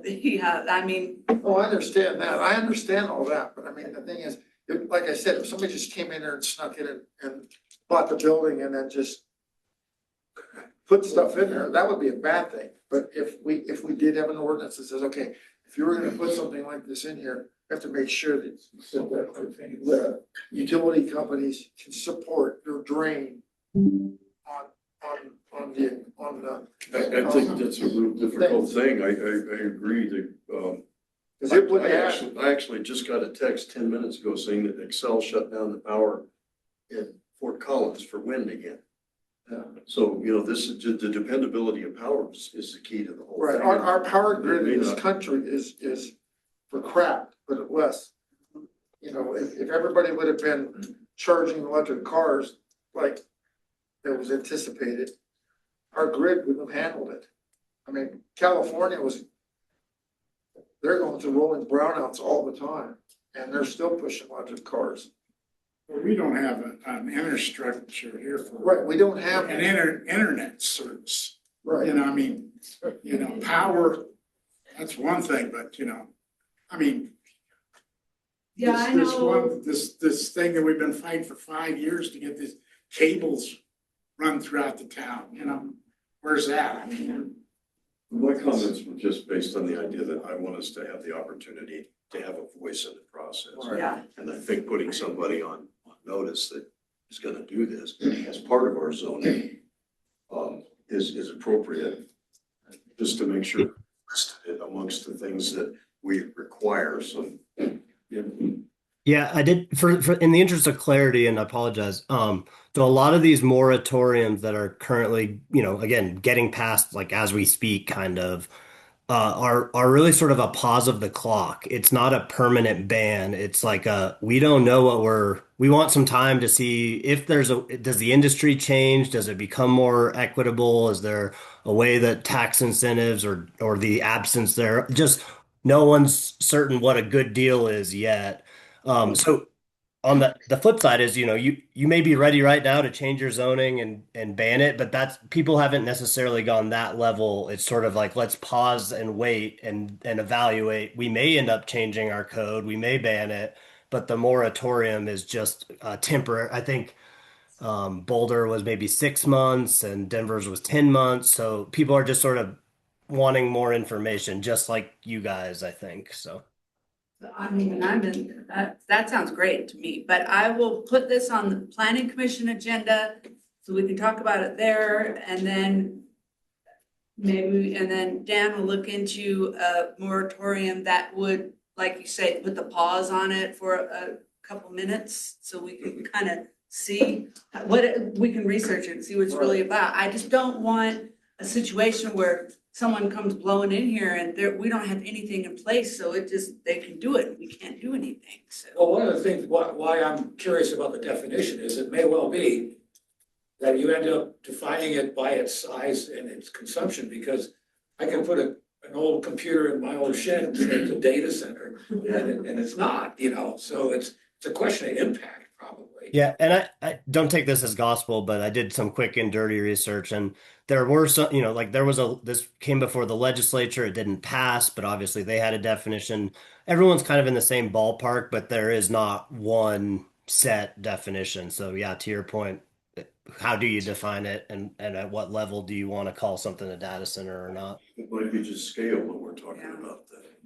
Well, if we wanted to say we want to do a pause in order to make a justifiable decision in the long run, personally, I think I'm okay with a pause if it has a reasonable time limit. So then what we could do is ask Dan to work on the moratorium and technically be pause, and then in the meantime, we can still, on planning commission, I'm looking at Chuck because he's on planning commission. Yeah. And we can work in planning commission to modify our codes maybe and bring that'll ultimately come to the board for decision anyway. So, but putting a pause in place or moratorium allows us time to do it. Yeah. I appreciate you bringing it to our attention, Mayor. So these moratoriums are 6 months, stuff like that. Is that what's gone down in the state? Yeah, I think that 6 to 12, I think, would probably be the sample I've seen, but I can do some more research. At the very least, I can just draft something with a blank and you guys can kind of talk through what time frame makes the most sense for you guys. Well, maybe to be reviewed in 12 months and could be extended. For sure. Yeah. You might want to have that option. Yeah, I like that, just because, 12 months seems a long time, but we meet once a month and we're going into summer, which is a busy time and no one's gonna really have time to mess with this, so I think 12 months is fair. I'll make a motion. It was just discussion, so I don't think we need a motion, but. I will take direction to get something drafted and shared with you all for your next meeting or whenever it's appropriate to put on the agenda. Yeah, I think if we could have that for our next meeting, that would be great. Can do. Okay, the next item of discussion is people using RVs on their properties. And so a couple of things have come up. We talked a couple times about the person at Second and Powell that has an RV sitting out there. And I don't know or if there's any rules against keeping your RV if you use it to travel. Fifth and Rosita too? Yeah, the old clinic used to be. Oh, yeah, there's one. This RV Yeah. that's plugged in and. So then the question becomes, so we had also, the reason this whole thing came up is I was actually in town hall when Melanie took a call where this guy was like, look, my daughter is a traveling nurse. We have an RV that we use to travel, but when we're not using it, it sits at our property. And when our daughter is between jobs, could she just stay in there? It might be a week here, a couple days there. And do we have he actually called, do we have an ordinance to get that? And Melanie was looking and we couldn't really find much out. So, and then it comes back to also in general, and I'll talk about this in addition to the agenda, but it comes back to enforcement too. And I know, and now I hear stories about people having RVs that apparently they're VRBOing and that's not supposed to be happening. And so we just need to discuss what is acceptable use of an RV in town versus not. Neil had. Ordinance 9-1-7 under violations, paragraph M. Numbers 1, 2, and 3 talk about recreational vehicles, when you can and can't be in them, where you can and cannot park them. What does it say? Item 1 says it's unlawful for any person to occupy any recreational vehicle, trailer, coach, or mobile home, herein referred to collectively as recreational vehicle, with any core commercial, highway commercial, or industrial zones in the town of West Cliff other than an RV park. Number 2, it is unlawful for any person to occupy any recreational vehicle or trailer coach in any residential or agricultural zone without first having obtained a building permit for building a home on vacant land and having obtained a permit for the temporary occupancy of an RV or trailer coach during construction for a period of 1 year or until construction is completed, whichever is first. And number 3, it just talks about unlawful for any person to park or occupy a mobile home anywhere in the town of West Cliff other than in a mobile home park. Yeah, I remember that Living in, discussion. what's the definition of living? Yeah, so Residing. that's a, what's the definition of living? Well, we can. Last one said parking. Continuing. Yeah, right. Well, once again, I bet you there's a legal definition, it's probably It's an continuous Paragraph occupancy. N talks about parking in town, designated parking areas with an RV or Yeah, in town property. we visited this once over a year ago. When Paul was here, and I remember the, discussion was that there shouldn't be anybody permanently parking an RV on town property or even on your property in the town of West Cliff. But it That's what says it you can park on your property. Well, where else you can, I mean, you can't park You your own own an RV in RV, your where are you gonna backyard. I was involved with that because I had an RV and I was paying to have it parked outside of Deweese. Oh, I think it says, So. It also talks about it in paragraph 7-2-5, paragraphs G, H, and I. I guess so are you guys telling me then that it is illegal if I own an RV and I have my property and I can't park my RV in my driveway to keep it there till I want to go out on a trip? I don't own an RV, by the way, but I'm just asking. That's my understanding. no, that's not what I read. You can park your RV on your property, you can't park it on the sidewalk town property. Right. Like if you have a driveway long enough for a backyard or whatever, you can park that next to your house, as long as it's on your property, you can't park it in the You town. can't park it on the street. Right, or the town's right Park it away. in your Yeah. driveway. You If you're in your own Can't live in property, it. you have the right I don't know to how long. get your RV ready to go and unload it when you get back and clean it out, so. But you can't park an RV on your own property and live in it. Live in it. You You can't. can't live in it. You can't occupy it. It doesn't say how many days. It just says. You can't occupy, but you can park your own RV on your own property. Yes. Store it. Last one said. Yeah, Yes. store, okay. So then that, Live in it. it comes back to the question then of like this resident whose daughter is here and there sometimes, staying in it sometimes. But our ordinance as it's written right now says absolutely not. Was this, Well, two can't things. occupy it, sorry. Oh, Go ahead. please. No, I'm finished.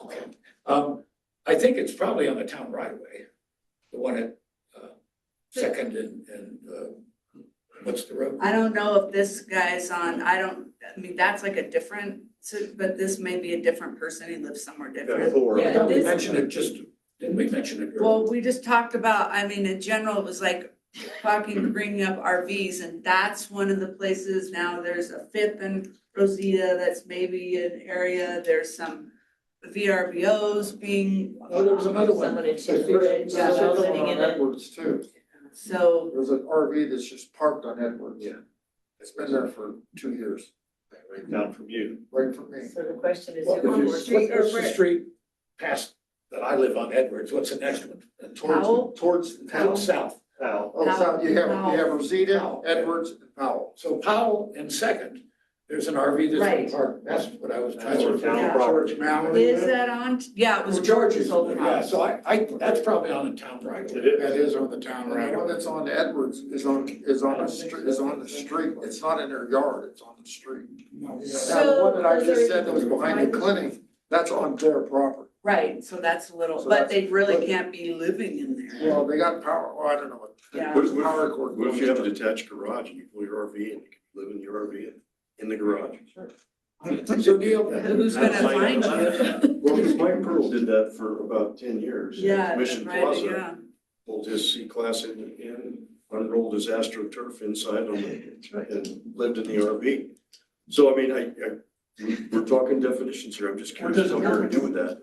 What is what? Inside the building. What does Well, it I hurt? think the problem then, I think what we would be trying to avoid is, okay, I have a vacant lot next to my house, I'm just gonna go buy an RV and throw a renter in there.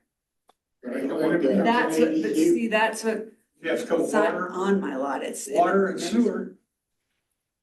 But see an RV, then drive it out of there sometimes and empty it. I mean, it is a definition question because I think someone living there year round versus the guy who's wants to let his daughter stay there, is it a limit? Like, do we say no more than 30 days in a calendar year? I mean, what are we, it's. That's what I was gonna ask Neil.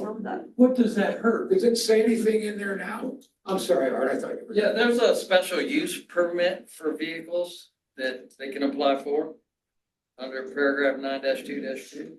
So there's nothing specifically about living here and there in your RV. Well, if they just want to stay in it in their property for 30 days, they apply for a special use permit. And it says the town clerk can grant it as long as it doesn't interfere with traffic or businesses or other, So then at the Public end of that 30 entities. days, can you get another permit for another 30 days? Yeah. Sounds like a win. You see, in the instance where you were talking about the guy with the daughter that's coming in, they're using the RV basically just an extra driver. She's probably, the individual's probably going into the house to use the restroom and stuff like that. I would think. I think some towns and cities flat out don't let you have on your property at all because they go around in circles on it, so. That's what we're doing now. Yeah. So, You but know. I will tell you, and I mean, I was gonna wait to talk about this until 8, or to number 8, but I want to schedule a couple of workshops. One of them has to do with an employee, like maybe that employee would be, but we need other employees, like, is that code enforcement? Is that planning and zoning, or planning and zoning and code enforcement? And maybe we need to look at a part-time, this is not the same as that, grant coordinator, because all of this stuff that we're discussing right now has enforcement, and if there's nobody to enforce it, then why have the rule? So I almost think that maybe we should continue this discussion when we schedule a workshop to talk about what an employee might look like. We visited this in the past when our town manager left. And the problem, at that time, we came up with enough enforcement and the like to justify a half-time person. Well, not a half-time person, a half-time employee, part-time. Well,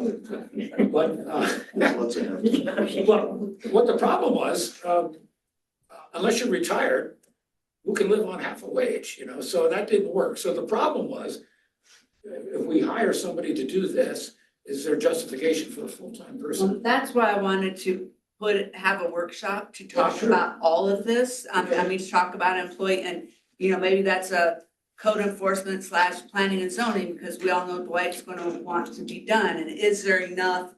What does that look like? And I just felt that it was gonna be too big of a discussion for a meeting, so we should schedule a workshop. So maybe in that vein, we need to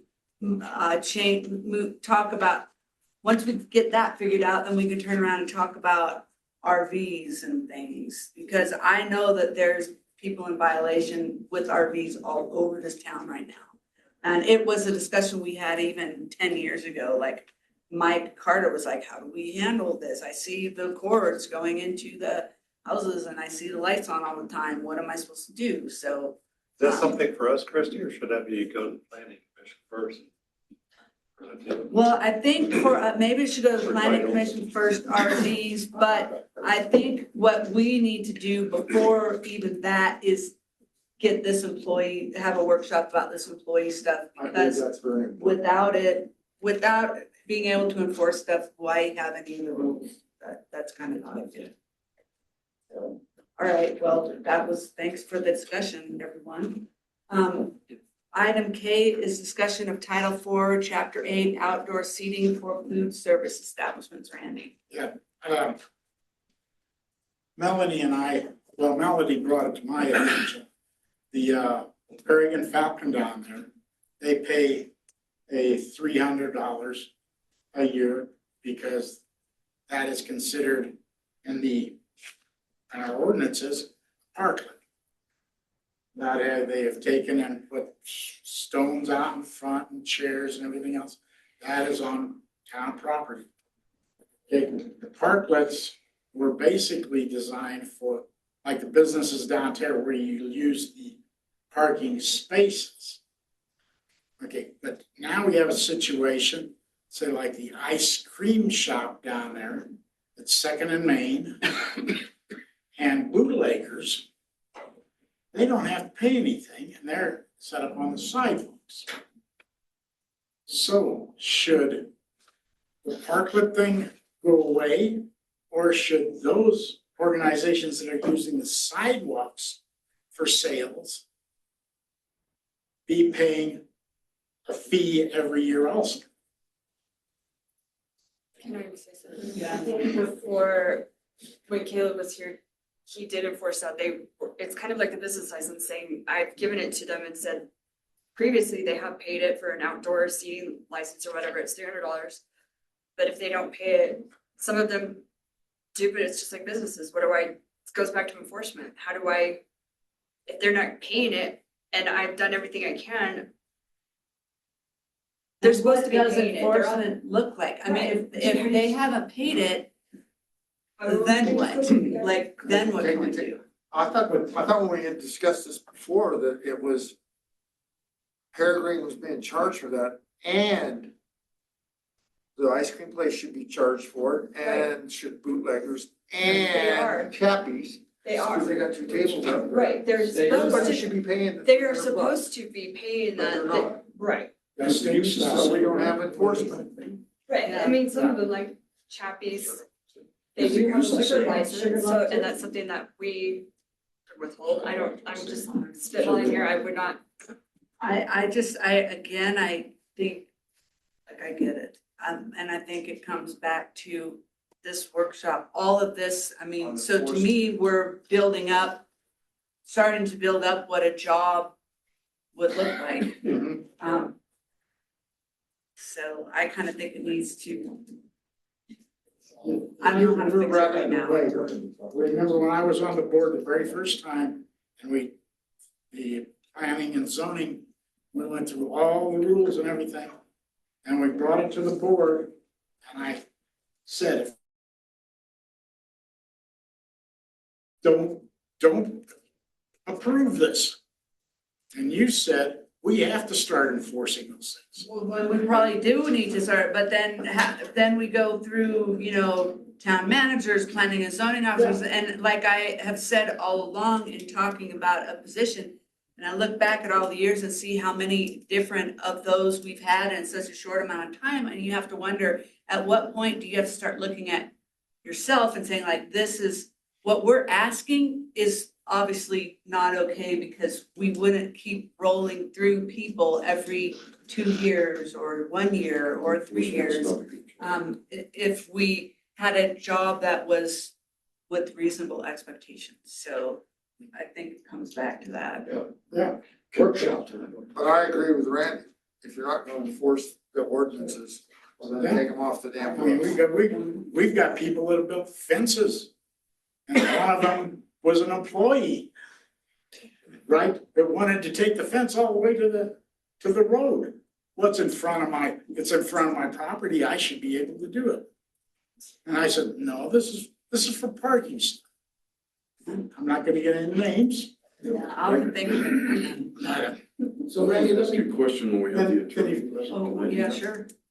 I wanted to ask the attorney, what sort of a liability do we assume when we've got people sitting out on the sidewalk and pedestrians as well, and some trip and fall or trip over a chair, or somebody runs up over the curb and pins everybody against the wall that's at that table because they couldn't get out of the way in time. These are the kinds of liabilities that it's on our property. That's a question for Sursa. Yeah, and then, you know, I was wondering if he had any experience in dealing with that. Yeah, it is. It's hard to speculate, but yes, I think there is potential liability for those situations. And then there are arguments against them, or defenses, so to speak.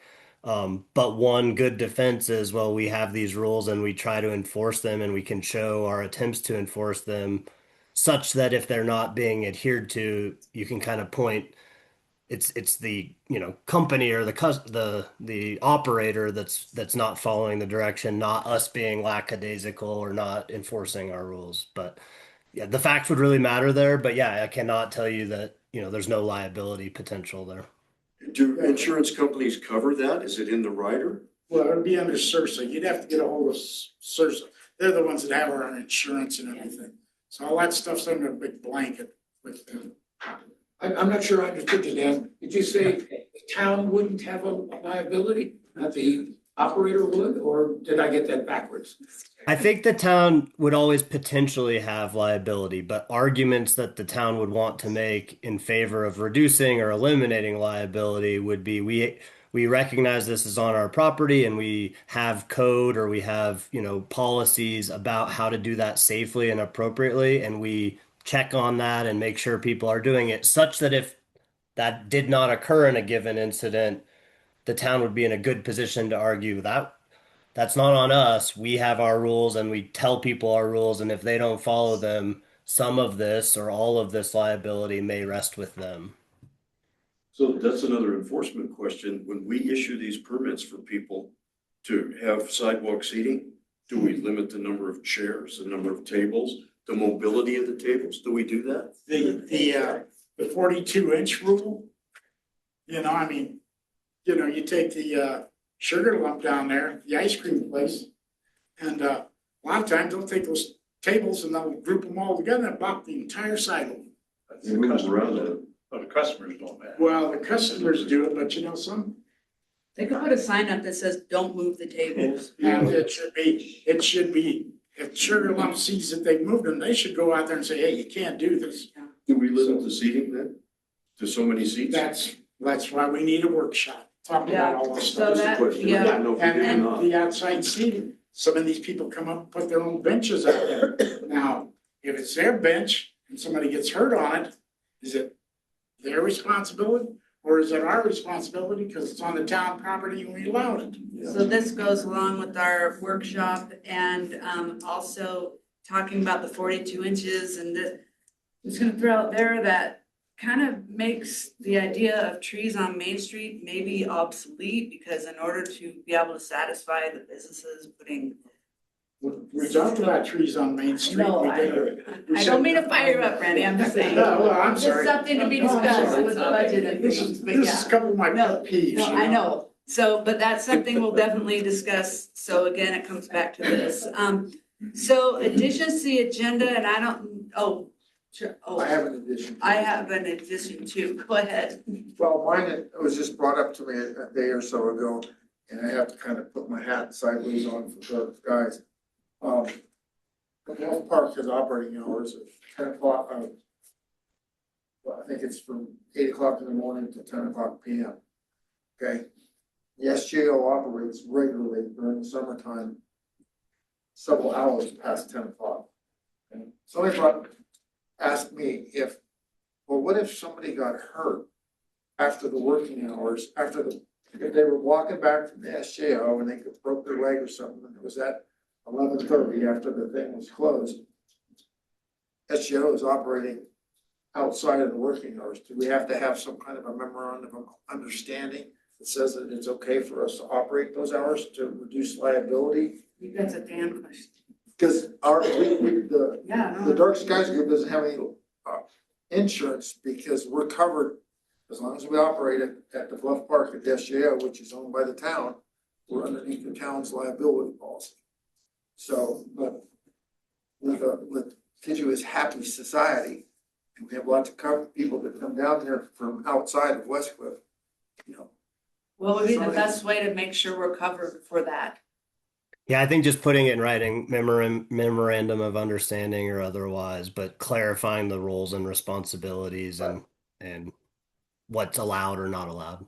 I just said I would ask and try and find out. Could So you, Chuck, the Dark Skies, I'm sorry.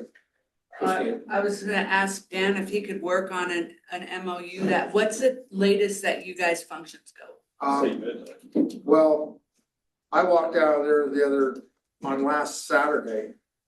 I got out of there at 1:45. Good Lord, were other people there for that, or was that you? Well, I went closing down out? there we had canceled the Star Party because the weather was bad, cloudy. But I got down there and there must have been 60 people hanging around. And so we went, a couple of the people wanted to look at the telescopes. We went inside and pulled the cover off and everybody looked at the telescope, didn't open the roof. And while we were doing that, somebody else stuck their head in and says, hey, there's stars out here.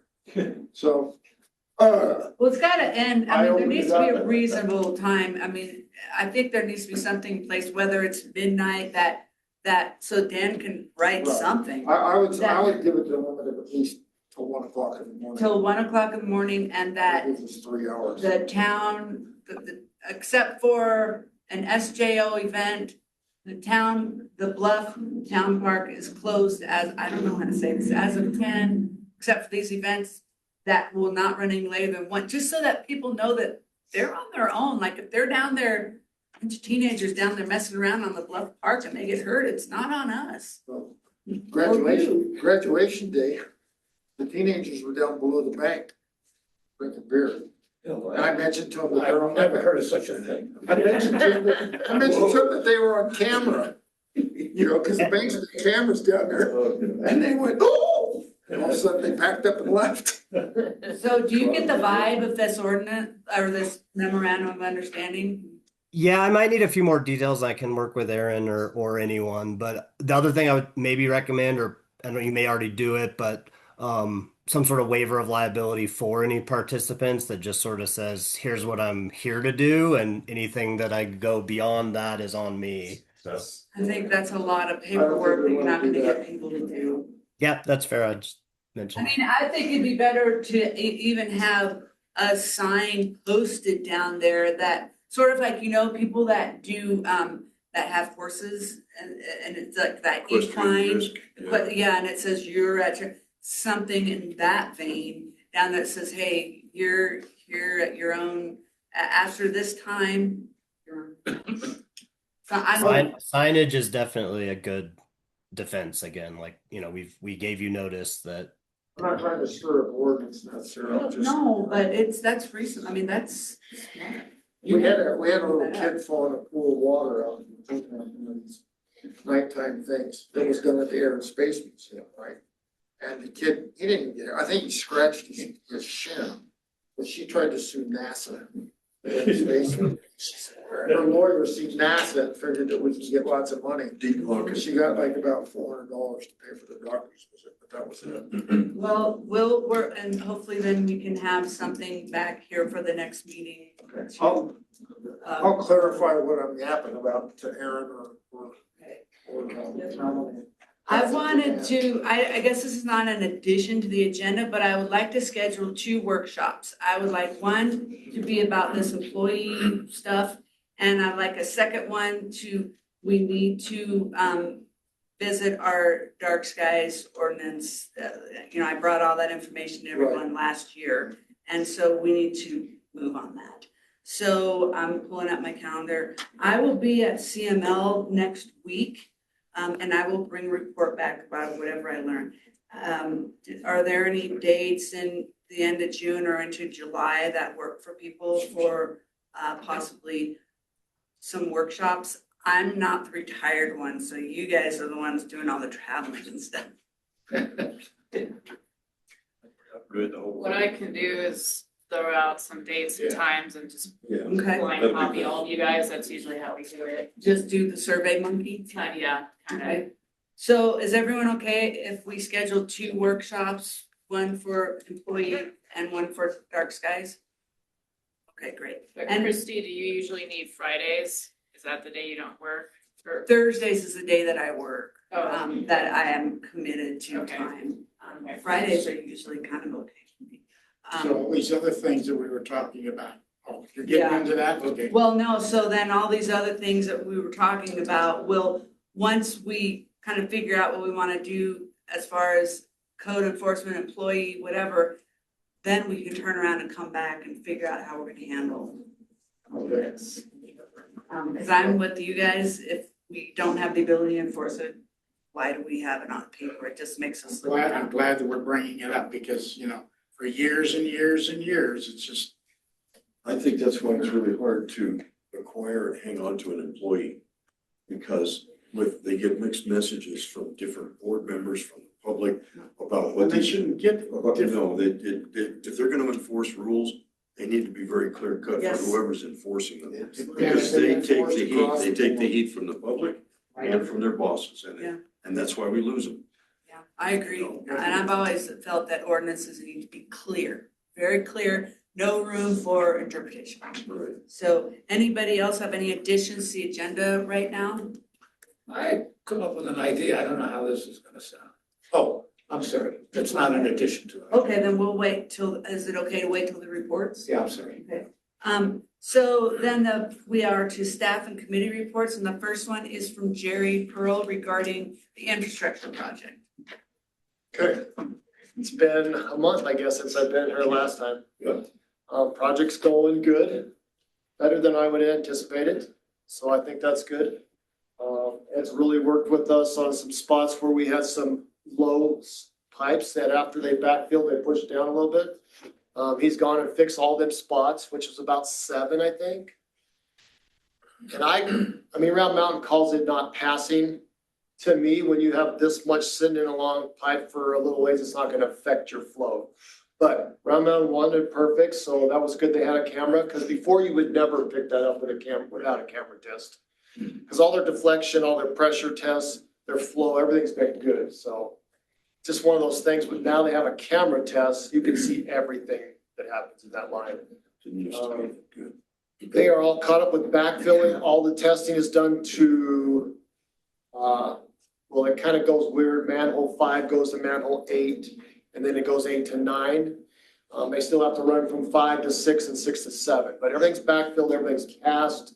They got a few more compaction tests to get, but I think it's going good. They were down the last 3 days, waiting for Round Mountain to do a tie-in for Shiny Mountain subdivision, because that was right in their way where they were gonna run. So Round Mountain did it Monday, retied that in, so they're ready to start rolling again down that alley. Questions, I guess, or? Yeah.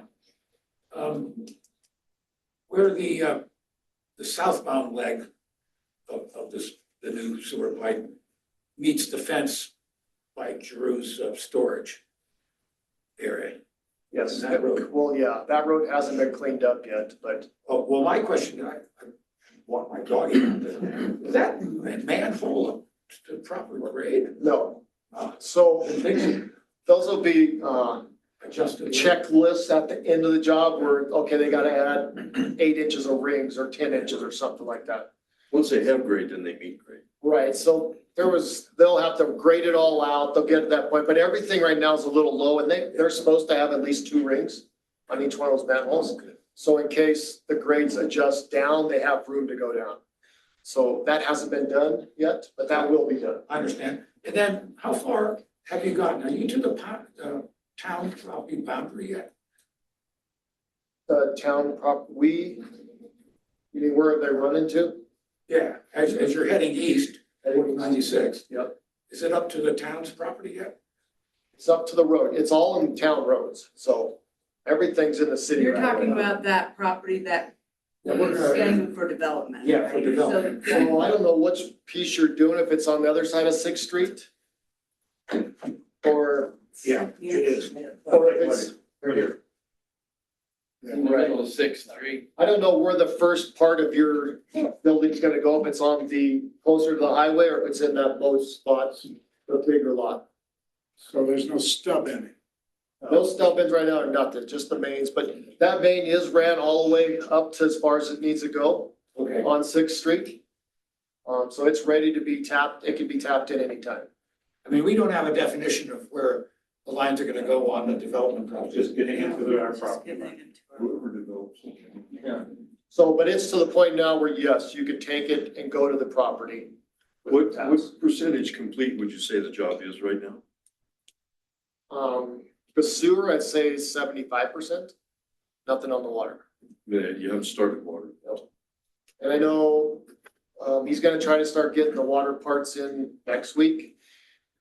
They had a little, they were supposed to run 8-inch up 6, but they ended up running 10-inch. So they called Amanda and said, is it okay if we just stay with 10 instead of taking all this line out? So it's 10-inch, which is better for the city and better for Round Mountain, just cost Ed a little bit of money. Last month, we had approved that Jerry would sign off on the work orders or on the pay apps before they went to Amanda. And then Amanda's like, do you want me signing off on the pay apps? And so since Jerry is feet on the ground and Amanda doesn't come up that often, does she? Like maybe once every quarter or something? He's only been up here for the pre-construction meeting. Do we need, and you guys that were here on the front end of this know better than I, do we need Amanda signing off on that? Or is Jerry looking over the pay app, making sure it's written out how it should be? And that the work that is said is being done, is that enough? That's my question. I'm gonna say one thing, Sure. Amanda's made it kind of difficult for the pay apps to get passed because I don't think she really knows where the project's at, you know? I mean, she hasn't been up here any, so I send her a daily every day. And so they can look at that daily, but they always miss things off it, so she's been hard, like, to pay Ed money, and he's been doing the work, he's been doing the corrections, he's passing all his tests, and it's like, she wants it perfectly set on the line items that they match what's been paid.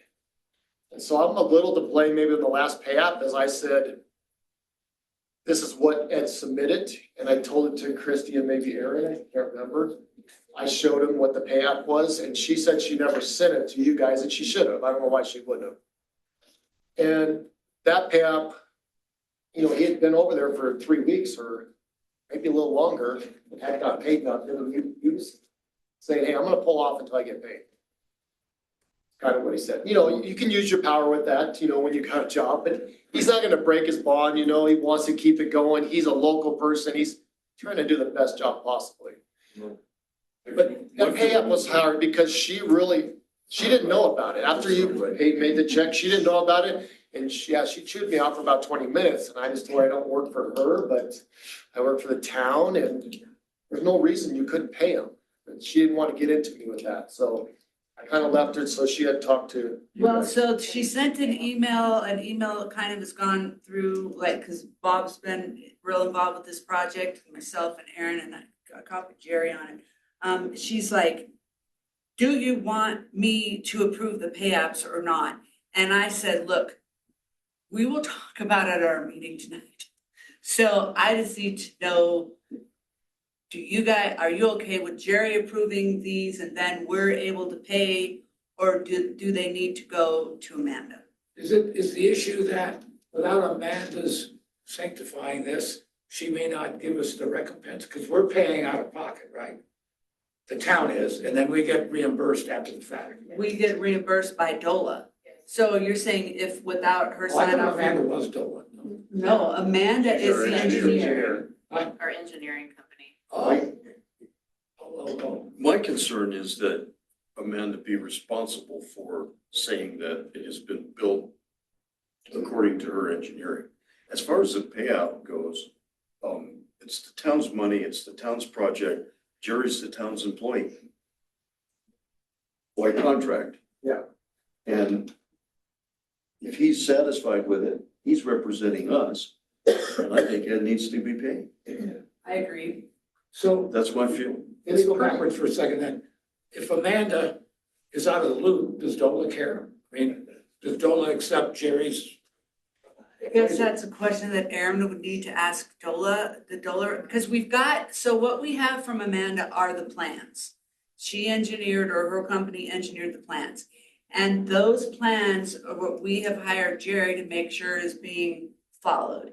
And then Round Mountain is turning around and they're signing off and they're doing all the tests and everything and they're signing off. So I guess a question for Dola is, we're following her plans. Jerry has the plan. Jerry knows what they are. And so do we need that added level of her having to sign off on something that she doesn't even have eyes on? Jerry sending reports every day. There's always the as-built and the Yeah. design plan, right? So Is there an agreement with Amanda about that it's her responsibility to make sure that the work's being done? It sounds like. That's what she told me. She It was the is. person in charge of the pay apps. It is. And that it was in her contract. Yeah, Yeah. and I would state that that is fairly almost very common or universal, that if there's design that was provided by a company that they are going to want to review any work done, so that they aren't on the hook if anything isn't up to their design standard. Reviewing the work, but, The pay apps, yeah. But how is she reviewing the work? If Is she's that what not the there, she's contract not says? coming down here to look at it, she's taking y'all's report. She's taken my daily report that I report and I keep them Does she updated. find problems with those reports? No, she's asked me to list a few things I in that mean, report. problems enough that would stop them from paying? Or saying that, you're not following my engineering plans? They're not, it's Ed and Alicia, his daughter, that aren't following how she wants it written up. It's just a number thing, and it seems pretty simple to take a percentage of how, I mean, I can sit here and say, yeah, about 75% of the sewer main is done and completed.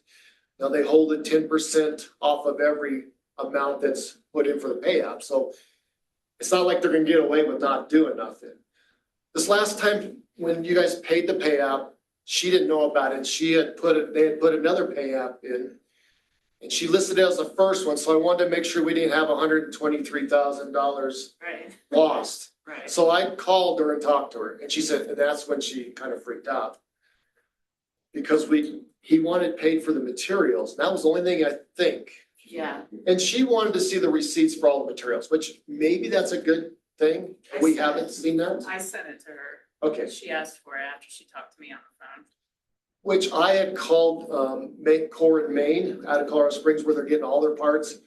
I know the guy up there, I've worked with him for 25 years, and he says it's all good. Everything's good, he's got the bill, he needs to pay this amount, so.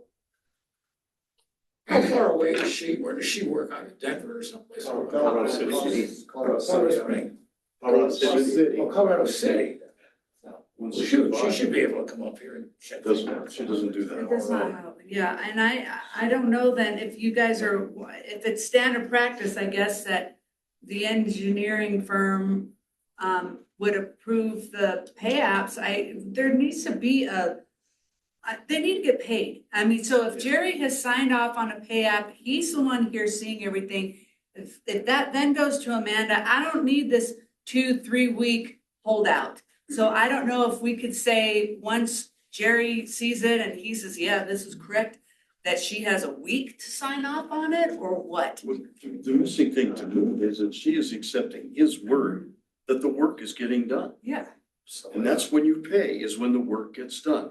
So if she accepts his information on that to make that decision, then is she essentially taking responsibility?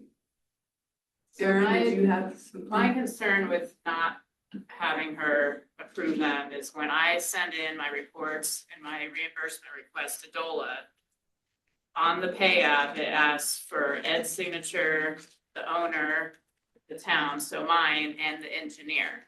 So I don't know if they would look at it and say, we know that's the engineering company, why is it Jerry's signature and not hers. Have they all been signed so far by her? There's only been There's one. just been the one, It has been. Fight. So I think, Atencio didn't sign that one. no, but I haven't sent in my reimbursement request yet. So, could it be that this is the beginning, get things straightened out now, and maybe it'll flow all better now from this point on? Yeah. How many more will there be? Could be. I don't know, 5, 6 maybe? Yeah. Depends on how, I mean, he could do it every, what did you say, every 2 weeks he could put in one for, or? yeah. So yeah, he could. I think, yeah, Aaron, you, good, and that helps, because Dola wants to see the 3 signatures. And so now, do you feel like now it's settled, the dust is settled? No, no, That's not even close to. no. Has he gotten one check He's gotten one check that you guys wrote for him. So. without her? Christy and I. Well, Atencio. wait, what had happened, I want to clarify that a little bit, because that sounds terrible, is that this pay app was sent to Jerry. I asked Aaron, hey, have you seen this pay app? Because Amanda had approved that first pay app. And, or had talked to you about it or something, and yeah, this is okay. And so I said, Aaron, do you have that? And she said, no, I don't know what you're talking about. So I talking to Jerry and I said, send me that, and I sent it to Aaron. And at this point, Ed was saying, look, if I don't see some money, because he has money out on the front end. I mean, those parts are not cheap. And he's like, if I'm not gonna see some money here soon, then I'm gonna pull off of this job and go to a job that's gonna pay me until you guys figure it out. And so I was like, well, I checked with Jerry. Jerry verified all of the materials, where everything was good. And I said, well, Jerry, what do you think about this map? And he said, yeah, it's good to go. We need to pay it. And so I was down at the meeting with COG, and I said, okay, I'll be back up there by around 1 to have the check ready. And we signed it. So I maybe I shouldn't have done that, but I didn't want to see Ed leave. No. I mean, he put a bid in for $617,000. We know we're not even close to that, so, and he's doing the job, he's ordered the parts. I don't know why she wanted to deny it. She wants to deny it a lot of times. I mean, she's done this last one, denied it what now, 3 times? And yet she's using your information to verify that it's getting done. Yeah. Isn't there, Get that? isn't there verbiage in the pay app saying when Ed has to have his pay app to you, and then you have to have your pay app to Amanda, and then Amanda should have a certain date that she has to pay by? It doesn't go to me, actually. I was no part of the pay app. Originally, it was supposed to be Ed to the town, I think, and then the town to Amanda. But then it was like, if Amanda's not here seeing what's being done, then we really need to ask Jerry, and that's what we talked about last month, to, hey, can you look at it and make sure it looks right to you? And so even if that just means a little initial in the corner from Jerry, I mean, I think that's acceptable. But I understand what you're saying, Aaron, about Amanda needing to sign off, but I just think, and I don't know if this can be added at a late date like this, she needs to have a limit of when she's getting this done. This is. Is it in the contract, Dan? Is there anything in there about that? So I don't think I have reviewed the city's contract with the design or the engineering firm, but I was going to say I don't really have a dog in the fight, and I don't want to stir a pot, but in theory, you're paying that design company for their services, and if you don't feel like they're satisfactorily performing those services, then that's all. It's like a different fight, but it's sort of like we won't pay you timely, or we're going to pay you when you do what we're asking you to do. I'm happy to be in the middle or have some of those conversations, but I don't know Amanda, and I have not read that contract at all.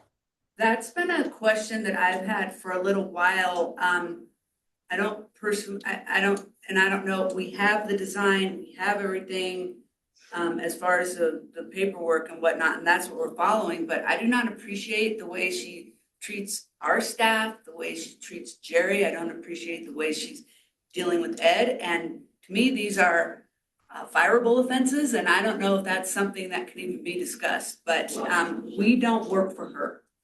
I would think you're too close to the imbroglio. Just you and Amanda, so it strikes me that if Dan can be the referee, maybe somebody else, perhaps yourself. No, Amanda, we established real quick how she feels about me. I would put Bob there. Sorry. Okay, but I mean, not putting it all on you, but somebody on the board perhaps should have a frank discussion, not over the phone, but eyeball to eyeball. And maybe if Dan can participate and say, what are we doing here? Let's work this out. Well, there's two reasons that you hire an engineer: to get a design of how to build it. And the other is to assume the liability for it going wrong because they've designed it. Right. Now, you know, some engineers have different levels of comfort. Some of them don't need to ever be on the job because they trust the contractor.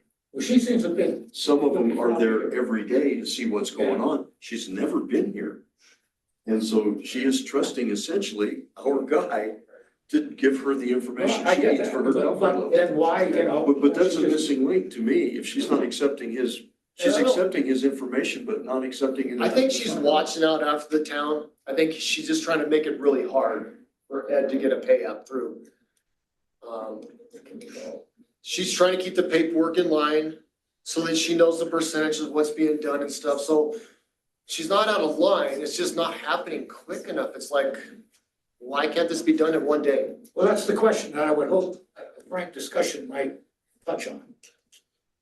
So we're gonna have the gunslinger get involved in it. So that we You can- betcha. I kind of feel we need to. I mean, I hate to be that way, No, but I don't have a problem with that. Unless you think it's too much too quick. No, and well, and I mean, partly, you know, I'd kind of give you guys my strategy, and call her, or it'd be, set up a video meeting, or if you really want me, I can kind of, I forget where she is, but slide her maybe, drive down there. But I would approach it softly to begin with, and just sort of play the lawyer card and check in, and sort of voice that this isn't happening quickly, and the town's kind of concerned that their contractor isn't being treated, and hear her side of things, and then just sort of see if there's a light touch first. Okay. I can be as strict as you want. I just that would be my default. No, I understand that, but are you? Aaron, has the one that she approved and then disapproved, has that been reapproved now? It's kind of on hold because she wants us to know, or she wants to know if we want her To be out of it to be out of it. and us handle the. And I said we're talking about it tonight. So So she's if we kind of ask put her- everything on hold because she was gonna compare the first pay app to this second one that's been voided and put on hold. She's waiting for us to So the decide. first pay app has not been approved yet. No, well, not by her. It has been approved by her. Yeah, we paid it. We paid it. Ed got paid, yeah, And then you put in another one, I think, for 130,000. I don't know if Yeah. you'll see that. 130 something. Something. And so that one was denied because she found out that you already paid her some, Yeah. paid him some. So Dan, would you review the contract to see what her obligation is to us and to the contractor? Or just, would you? And vice versa too. Yeah, be both ways, just to see where everybody stands before you talk to her. Sure. And what's the timeline? I mean, because Amanda has been like calling and emailing a lot, like over the last, since Friday or something, where it's like, am I handling the pay apps? Am I handling the pay apps? And so we kind of do need to let her know something tomorrow. And if that is, we're having our attorney review things and he'll be calling you. I mean, that's an answer, I just, what do we want Aaron to tell Amanda tomorrow? And if we drag this out, then Ed's not getting, Yeah, There's no reason that we have to have Amanda. I feel like we can go through as the town and say, yes, he's this far along, he's put in this amount, here's the percentage coming out for pipe, for materials, for backfilling, testing, all that stuff. so there's a couple of things, though. We need to make sure that that's acceptable for DOLA. That's and number the- one. That would be true. And then we need to, and when Dan reads that contract, we need to make sure that I don't know. We What need to we make find out sure about that that. if it was determined to skip her in this pay thing, Yeah. does that relieve her of her engineering responsibilities? Right. For in case something went wrong. Right, we don't want that to. That would be my concern is certainly not. I think she probably still needs to be in the mix. I would like to see if there's some leverage points about the timeliness that she needs to be reviewing or providing answers and just hear her, like, to some extent she might be doing almost too good of a job, or like is really hawkeyeing all this stuff and forcing it, but not hearing just that the town appreciates that but wants quicker payments for good work to occur. So Well, and it would be really good if, and it kind of seems to change a lot, but if there is an actual format of how she wants things written out, if we could have that so that we can hand that to Ed and say, template, yeah. look, do it like this. I realize it might not work for how they do in QuickBooks or whatever, but submit it to her like this, and then you'll be able to get the check. Just do it. Find out what she wants, what her requirements are, what her timeline is, and follow her rule. Right, And she but has no reason to not pay. It just not do keeps changing. That's been the problem. It keeps moving. So we That's right. need a set, She's done a good job on a lot of things, like the compacting testing company has not been getting the reports out very quick. And she's on them, like email after email, hey, I need this, can you get this in? Because I'm not gonna approve anything until these are passed. The Well, compaction testing. there's another aspect to this to me also, and that is that if we hired Jerry to look out for our interests, he wasn't originally involved in all the setup of it. So if he's actually performing functions that are eliminating work for her, she's never been on the job. And if she is accepting his work for that, then maybe he's doing part of her job too. And is that in the contract? Yeah, and I would wonder if there are potential feelings wrapped up in that too, even if unintentional. Yeah. Yeah. And the fact that the town. That's just another thing to hold out there. I don't get that. well, and that was the whole thing. Okay, if we had had a town manager or planning and zoning officer in place, it would have been their job on behalf of the town to go and check the project. That has nothing to do with the engineer, and that's looking out for the town's best interest. Right. And so since we didn't have that, we had talked about then we can hire a project manager, whether it's for this job or any other job, and unless we have that person in place. And so it was never like we want to take responsibility from her, but it's like we need to make sure that our best interest is being looked at. If she goes to Ed with some crazy change, we want Jerry there to go, wait a minute, that's not in the best interest of the town, that you're talking about spending more money or whatever it could be. Yeah, I certainly wasn't meaning to imply that the setup from the town standpoint isn't ideal or perfect. I just am kind of grasping at straws about what is causing it just feels, maybe emotional more than. Yes, because one thing she said when we did have we opened the bids, and I said, well, we're going to need to get a project manager for this. The town needs to have a project manager. She goes, I am the project manager. And I'm like, I don't think that's your role, but so it might be that as well. But I don't understand why any engineer would think that their role is to be the project manager. Yeah. And particularly if they're not visiting the site, Well, and if it's made it easier for her, that's something that maybe we need to make clear. Sure. Yep. Yeah, so I will happily look at that contract and give her a call or work with Aaron at least to figure out if that's what I should do. And do you have, no pressure, do you have a timeline for that? Only because we kind of do have this pay app sitting out right now that, we're kind of back where we've been for the past, 4 weeks? 3 weeks at least. Yeah. Yeah. I probably can't do it tomorrow, but certainly Thursday or Friday, if that's fast enough. That's fine, thank you. I think if Ed knows you guys are looking into it, he's gonna be fine with it. Sure. Cause he got one check, he's not necessarily pushing it so much to get the second one, but Would like it. Yeah. Sure. he's gonna start back up tomorrow digging again. So he'll be going, 6 guys at him and they'll keep moving, he said. You don't mind, I'll go ahead and call her in the morning. If you want, but just make sure she knows that she's going to hear from Dan as well. Or if you get it worked out, you get in touch with Dan and let him. Yeah, I was gonna say, yeah, if you get good signals, then I'll pull back, but yeah, just let me know.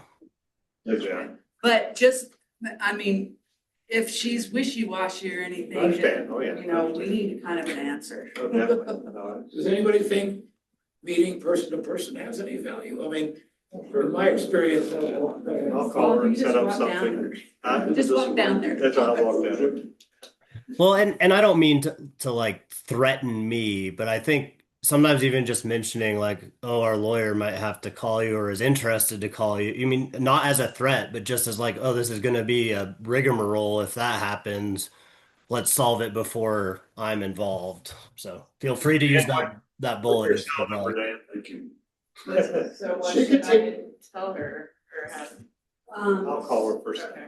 I'll leave She her a can message. take care of this problem with the payout by just fixing it herself. Yeah. She knows the number. They know all the line items, put them in there, get it figured out and just submit that. With what's been done. I mean, it seems pretty simple, but it's not. There's a lot of. I've dealt with a lot of pay apps and I feel this is ridiculous. So Bob, you'll just call me after. All right. Any other questions for Jerry about anything? Thank you. I will be gone next week from Tuesday to Friday.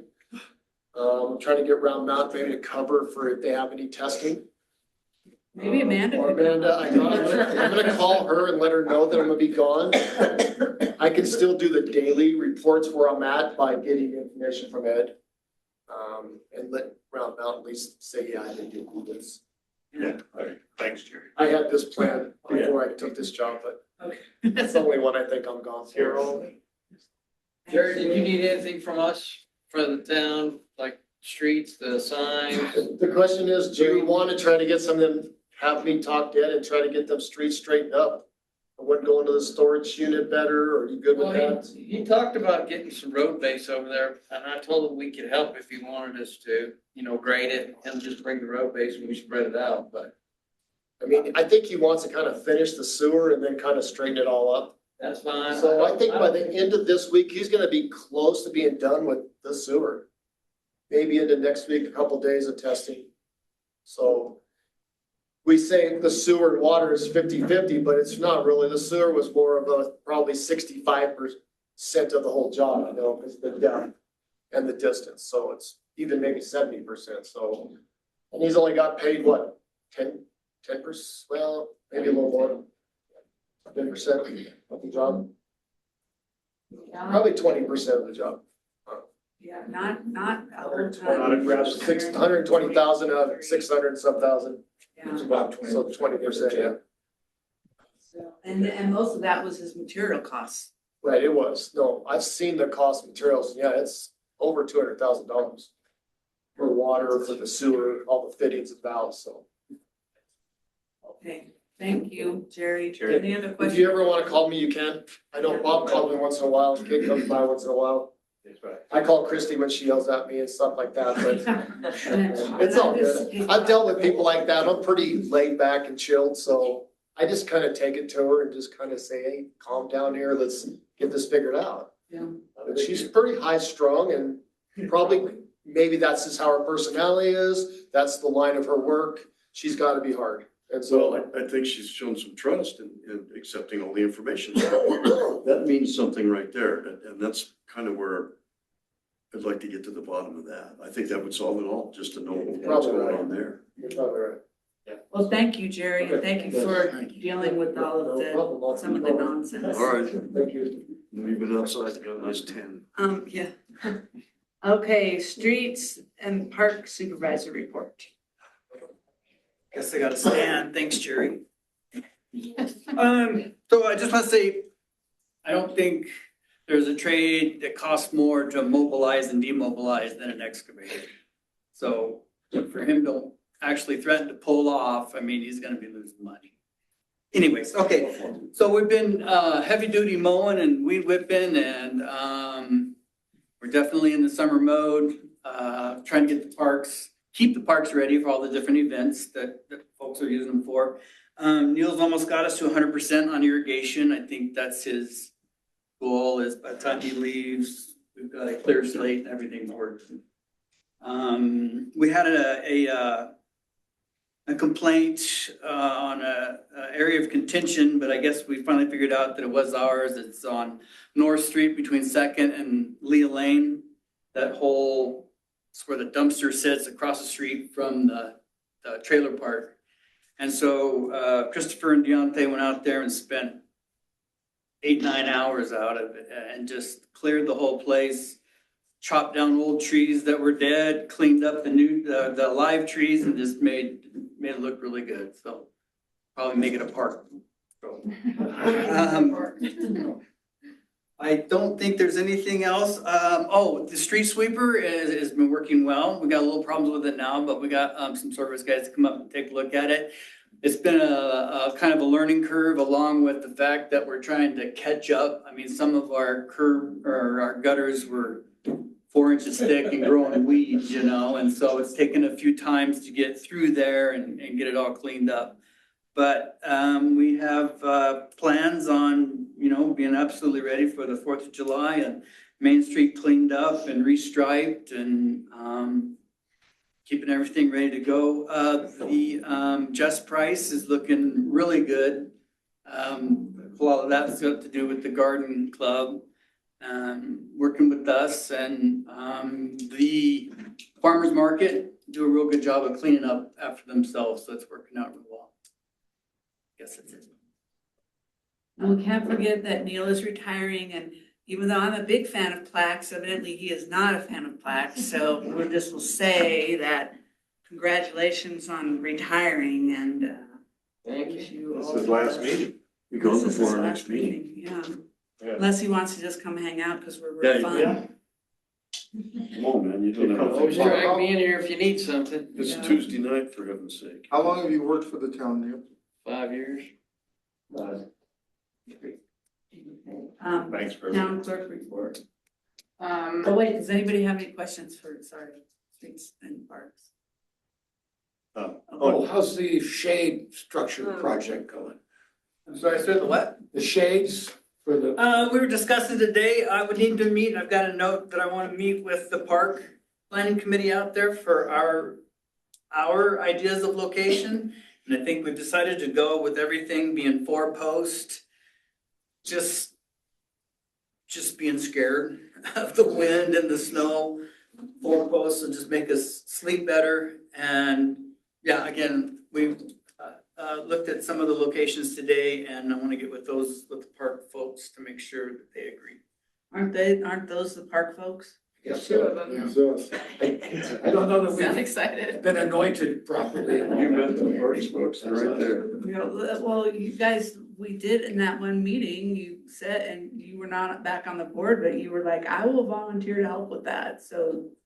No, I understand that. I think in the past, we went around in circles sometimes about who was actually on it, who wasn't. Oh, well, I think for right now, I thought it's you two and Okay. whoever else that's not a town board member, because 3 would be a meeting and we'd have to post it. So with that being said, that we've decided on 4 posts, and you guys come out and help us decide on number and everything, then we can go back to the companies and say, give us a number for 4 posts. When do you want to do that? Structures. Ready whenever you are, except I've for. got my phone number. Oh, yes, sir, okay. I'll give you a call. Yeah, and We I'll both give you live in mine. town. You're right so- across from the park, aren't you, or darn close? No, I'm next to Bob Fulton's house, Second and Edwards. Oh, okay. I'm across from the park. Yes, ma'am. Okay. When did you need the power over at the bluff? For 4th of July or for Bluegrass? The first one. 4th of July, Yeah. probably by, I have a question if it would support 35 amps. 35 amps? Yes. Saw 30. Pretty heavy duty that is. The GFI breaker are 50. 30 or 50. If we need more, we have to get with Sparky, which is Brad. And what does he do? electrician. Well, no, I know he's an electrician. He'll put in a stronger circuit. You have a 50? There is a 50 there with a 3-prong. So we may be able to use that. Where's the location for that?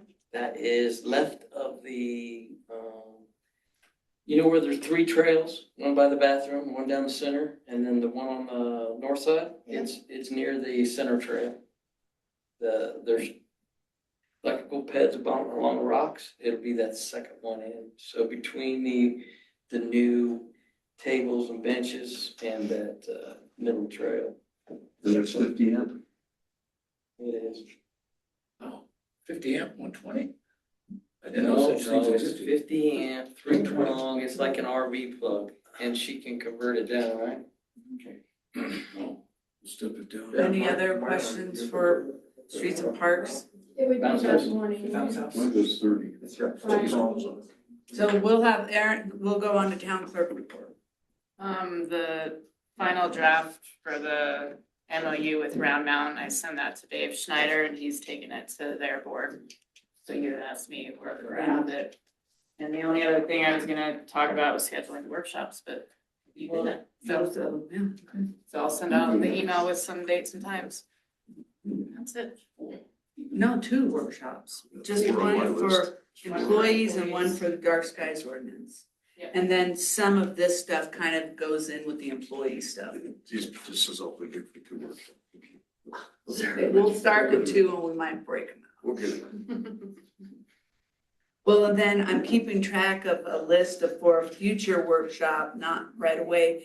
That would be like in the fall, where we can work with our businesses about the safety of Main Street. So that is a 3rd, but that's not till later down the road. Yeah. Any public comment? So we worn you down, worried. Well, I had an idea that I wanted to explore. So in the 4th of July parade, there's generic stuff, you know, Future Farmers of America and the high school band, and there's some political stuff, the parties often march and all that. It occurred to me, we operate under the Constitution of Colorado, which operates under the US. Should we march the board? Just a group. Well, I will tell you that back in the day when it was gonna be the town's quasi centennial, whatever that was, when the town was turning 125 or something. We did march. We dressed up. March. Brian Klintz and I did. Well, it's a big one, the 250. It's a. It is, and I realize, you know, people may scoff at the idea, but then I think, aren't we supposed to be all together? I mean. A little tiny float maybe or something. I don't know about a float. Plastic car. Yeah. Yeah. What's that? Plastic. My car. 50th anniversary from high school. Oh. Anyhow, just an idea. Well, you gotta come up with your float quick. July 4th is before our next meeting. For next. Somebody stole my trailer, so I can't do it. Yeah, thank you, Melanie and Aaron, for representing us well at the CML conference. Yeah, it was fun. Good turnout. Turnout, for those y'all didn't know, weren't there, but it was really good turnout, Lawrence and Canyon. Any other towns? I don't Yeah. think so. Right out well. And Paul's party was a pretty good success as well. It's good. I have a question about the sign ordinance. Which, okay, About, well, it's just, yeah. Dark Skies is thinking about wanting to put up some kind of a sign on the outside of the SJO that's electronic that we can tie into with a phone or something to tell people when events are canceled. So what ball of rattlesnakes am I getting into with that? The way, I mean, that was a hot topic, I think even before I got on the board, backlit signs. So the way I understand it, there are not allowed to be any backlit signs or any, like what you're talking about. And the way the school is able to have it is because they're the school and evidently we don't have any control over what they do. They made that clear when they came to the meeting and told us that. And then we made an exception or did a special use for West Cliff Inn, because they were like, we'll be able to put if the highway is closed and anything like that. I'm So, just curious. yeah, I mean, it'd Okay. be better to put just like not something that's lit up. Doesn't that defeat the purpose of the dark skies movement? Yes. You have to understand what the dark skies thing is to keep the light from going up. So. Yeah, unfortunately, we have had to deal with that. No, your husband, we worked very hard with your Which husband. we're open to, we're absolutely happy to. Well, your sign also can't oscillate, gyrate, or otherwise display the illusion of motion. That's That true. used to be in the ordinance. Yeah.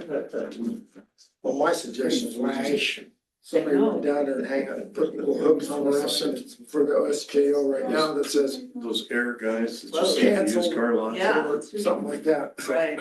Maybe that's the. maybe that's the thing. May I ask a question in regards to something that was on, that you spoke about the town, what the town is responsible for in front of businesses, since I'm new to the downtown area? We have this overhang. There's several issues actually that I'm not entirely sure of what to correct or who to contact. But is that overhang and those posts that are attached to our building, is that the town's? So that's mine, but the concrete underneath it is the town's. Is it cited all the way up to your bill? And if I wanted to change out, the bench is broken, that's in front of that building. Is it? It is the foot. If I wanted to change that out to something that was level, because that concrete does a funky like me, is that allowed, or do I need to pay this $300 permit? Is my tenant gonna be allowed to put signs out? I mean, how does that work? Signs where, I'm sorry, Signs outside. you mean the building across the street from Kathy? 104, right? Yes. Okay.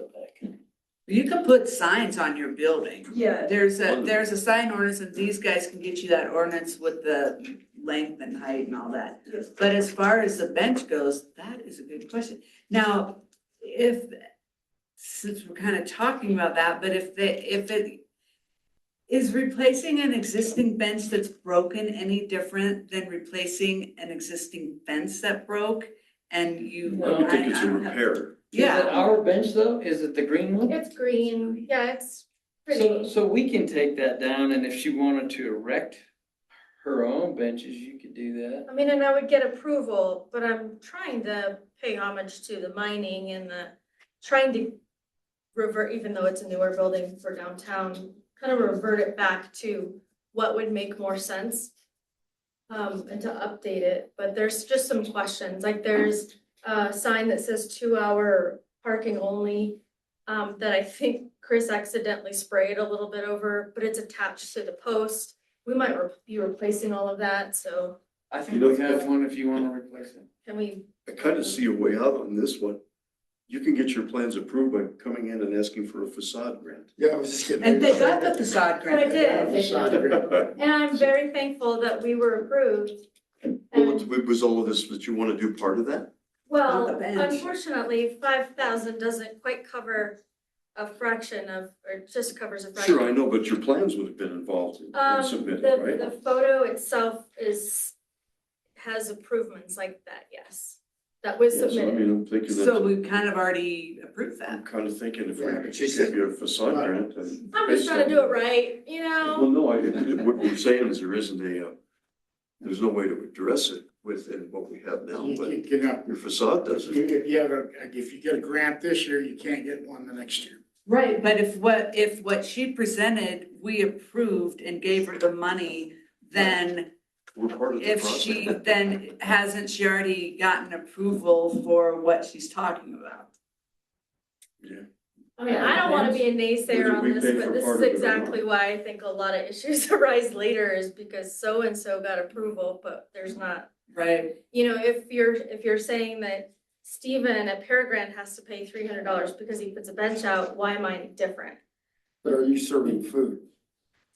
Well, So a maybe- bench only takes up a little bit of space. If you have a table, then it becomes an eating establishment or And that's the thing. dining, that's different. That falls under the other ordinance. The bench is ours. We're putting it there for the public to sit and rest. If it's broke, we should fix it and replace it unless you want to put your own benches up. That doesn't take up room for Anymore, like an yeah, eating okay. establishment or Okay. anything. It's just with the bench up against the building, right? Yeah.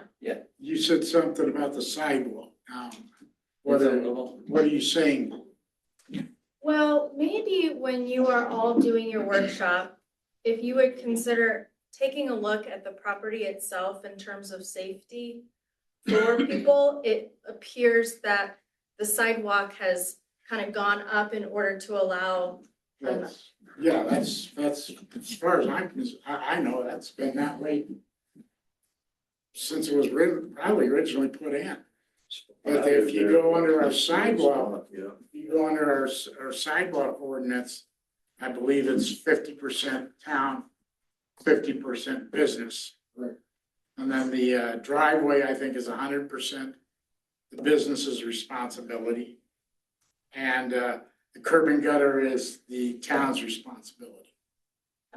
So then if, I mean, we should look and see if it's a safety issue, but it would seem then if that's the way the ordinance is written and if Sarah's like, I think this is a problem and we need to address it, then we need to figure out what would be our financial burden and what would be her financial Okay, burden. and then you're also gonna have to sit there and figure out if you're gonna have to do something to the buildings around it also.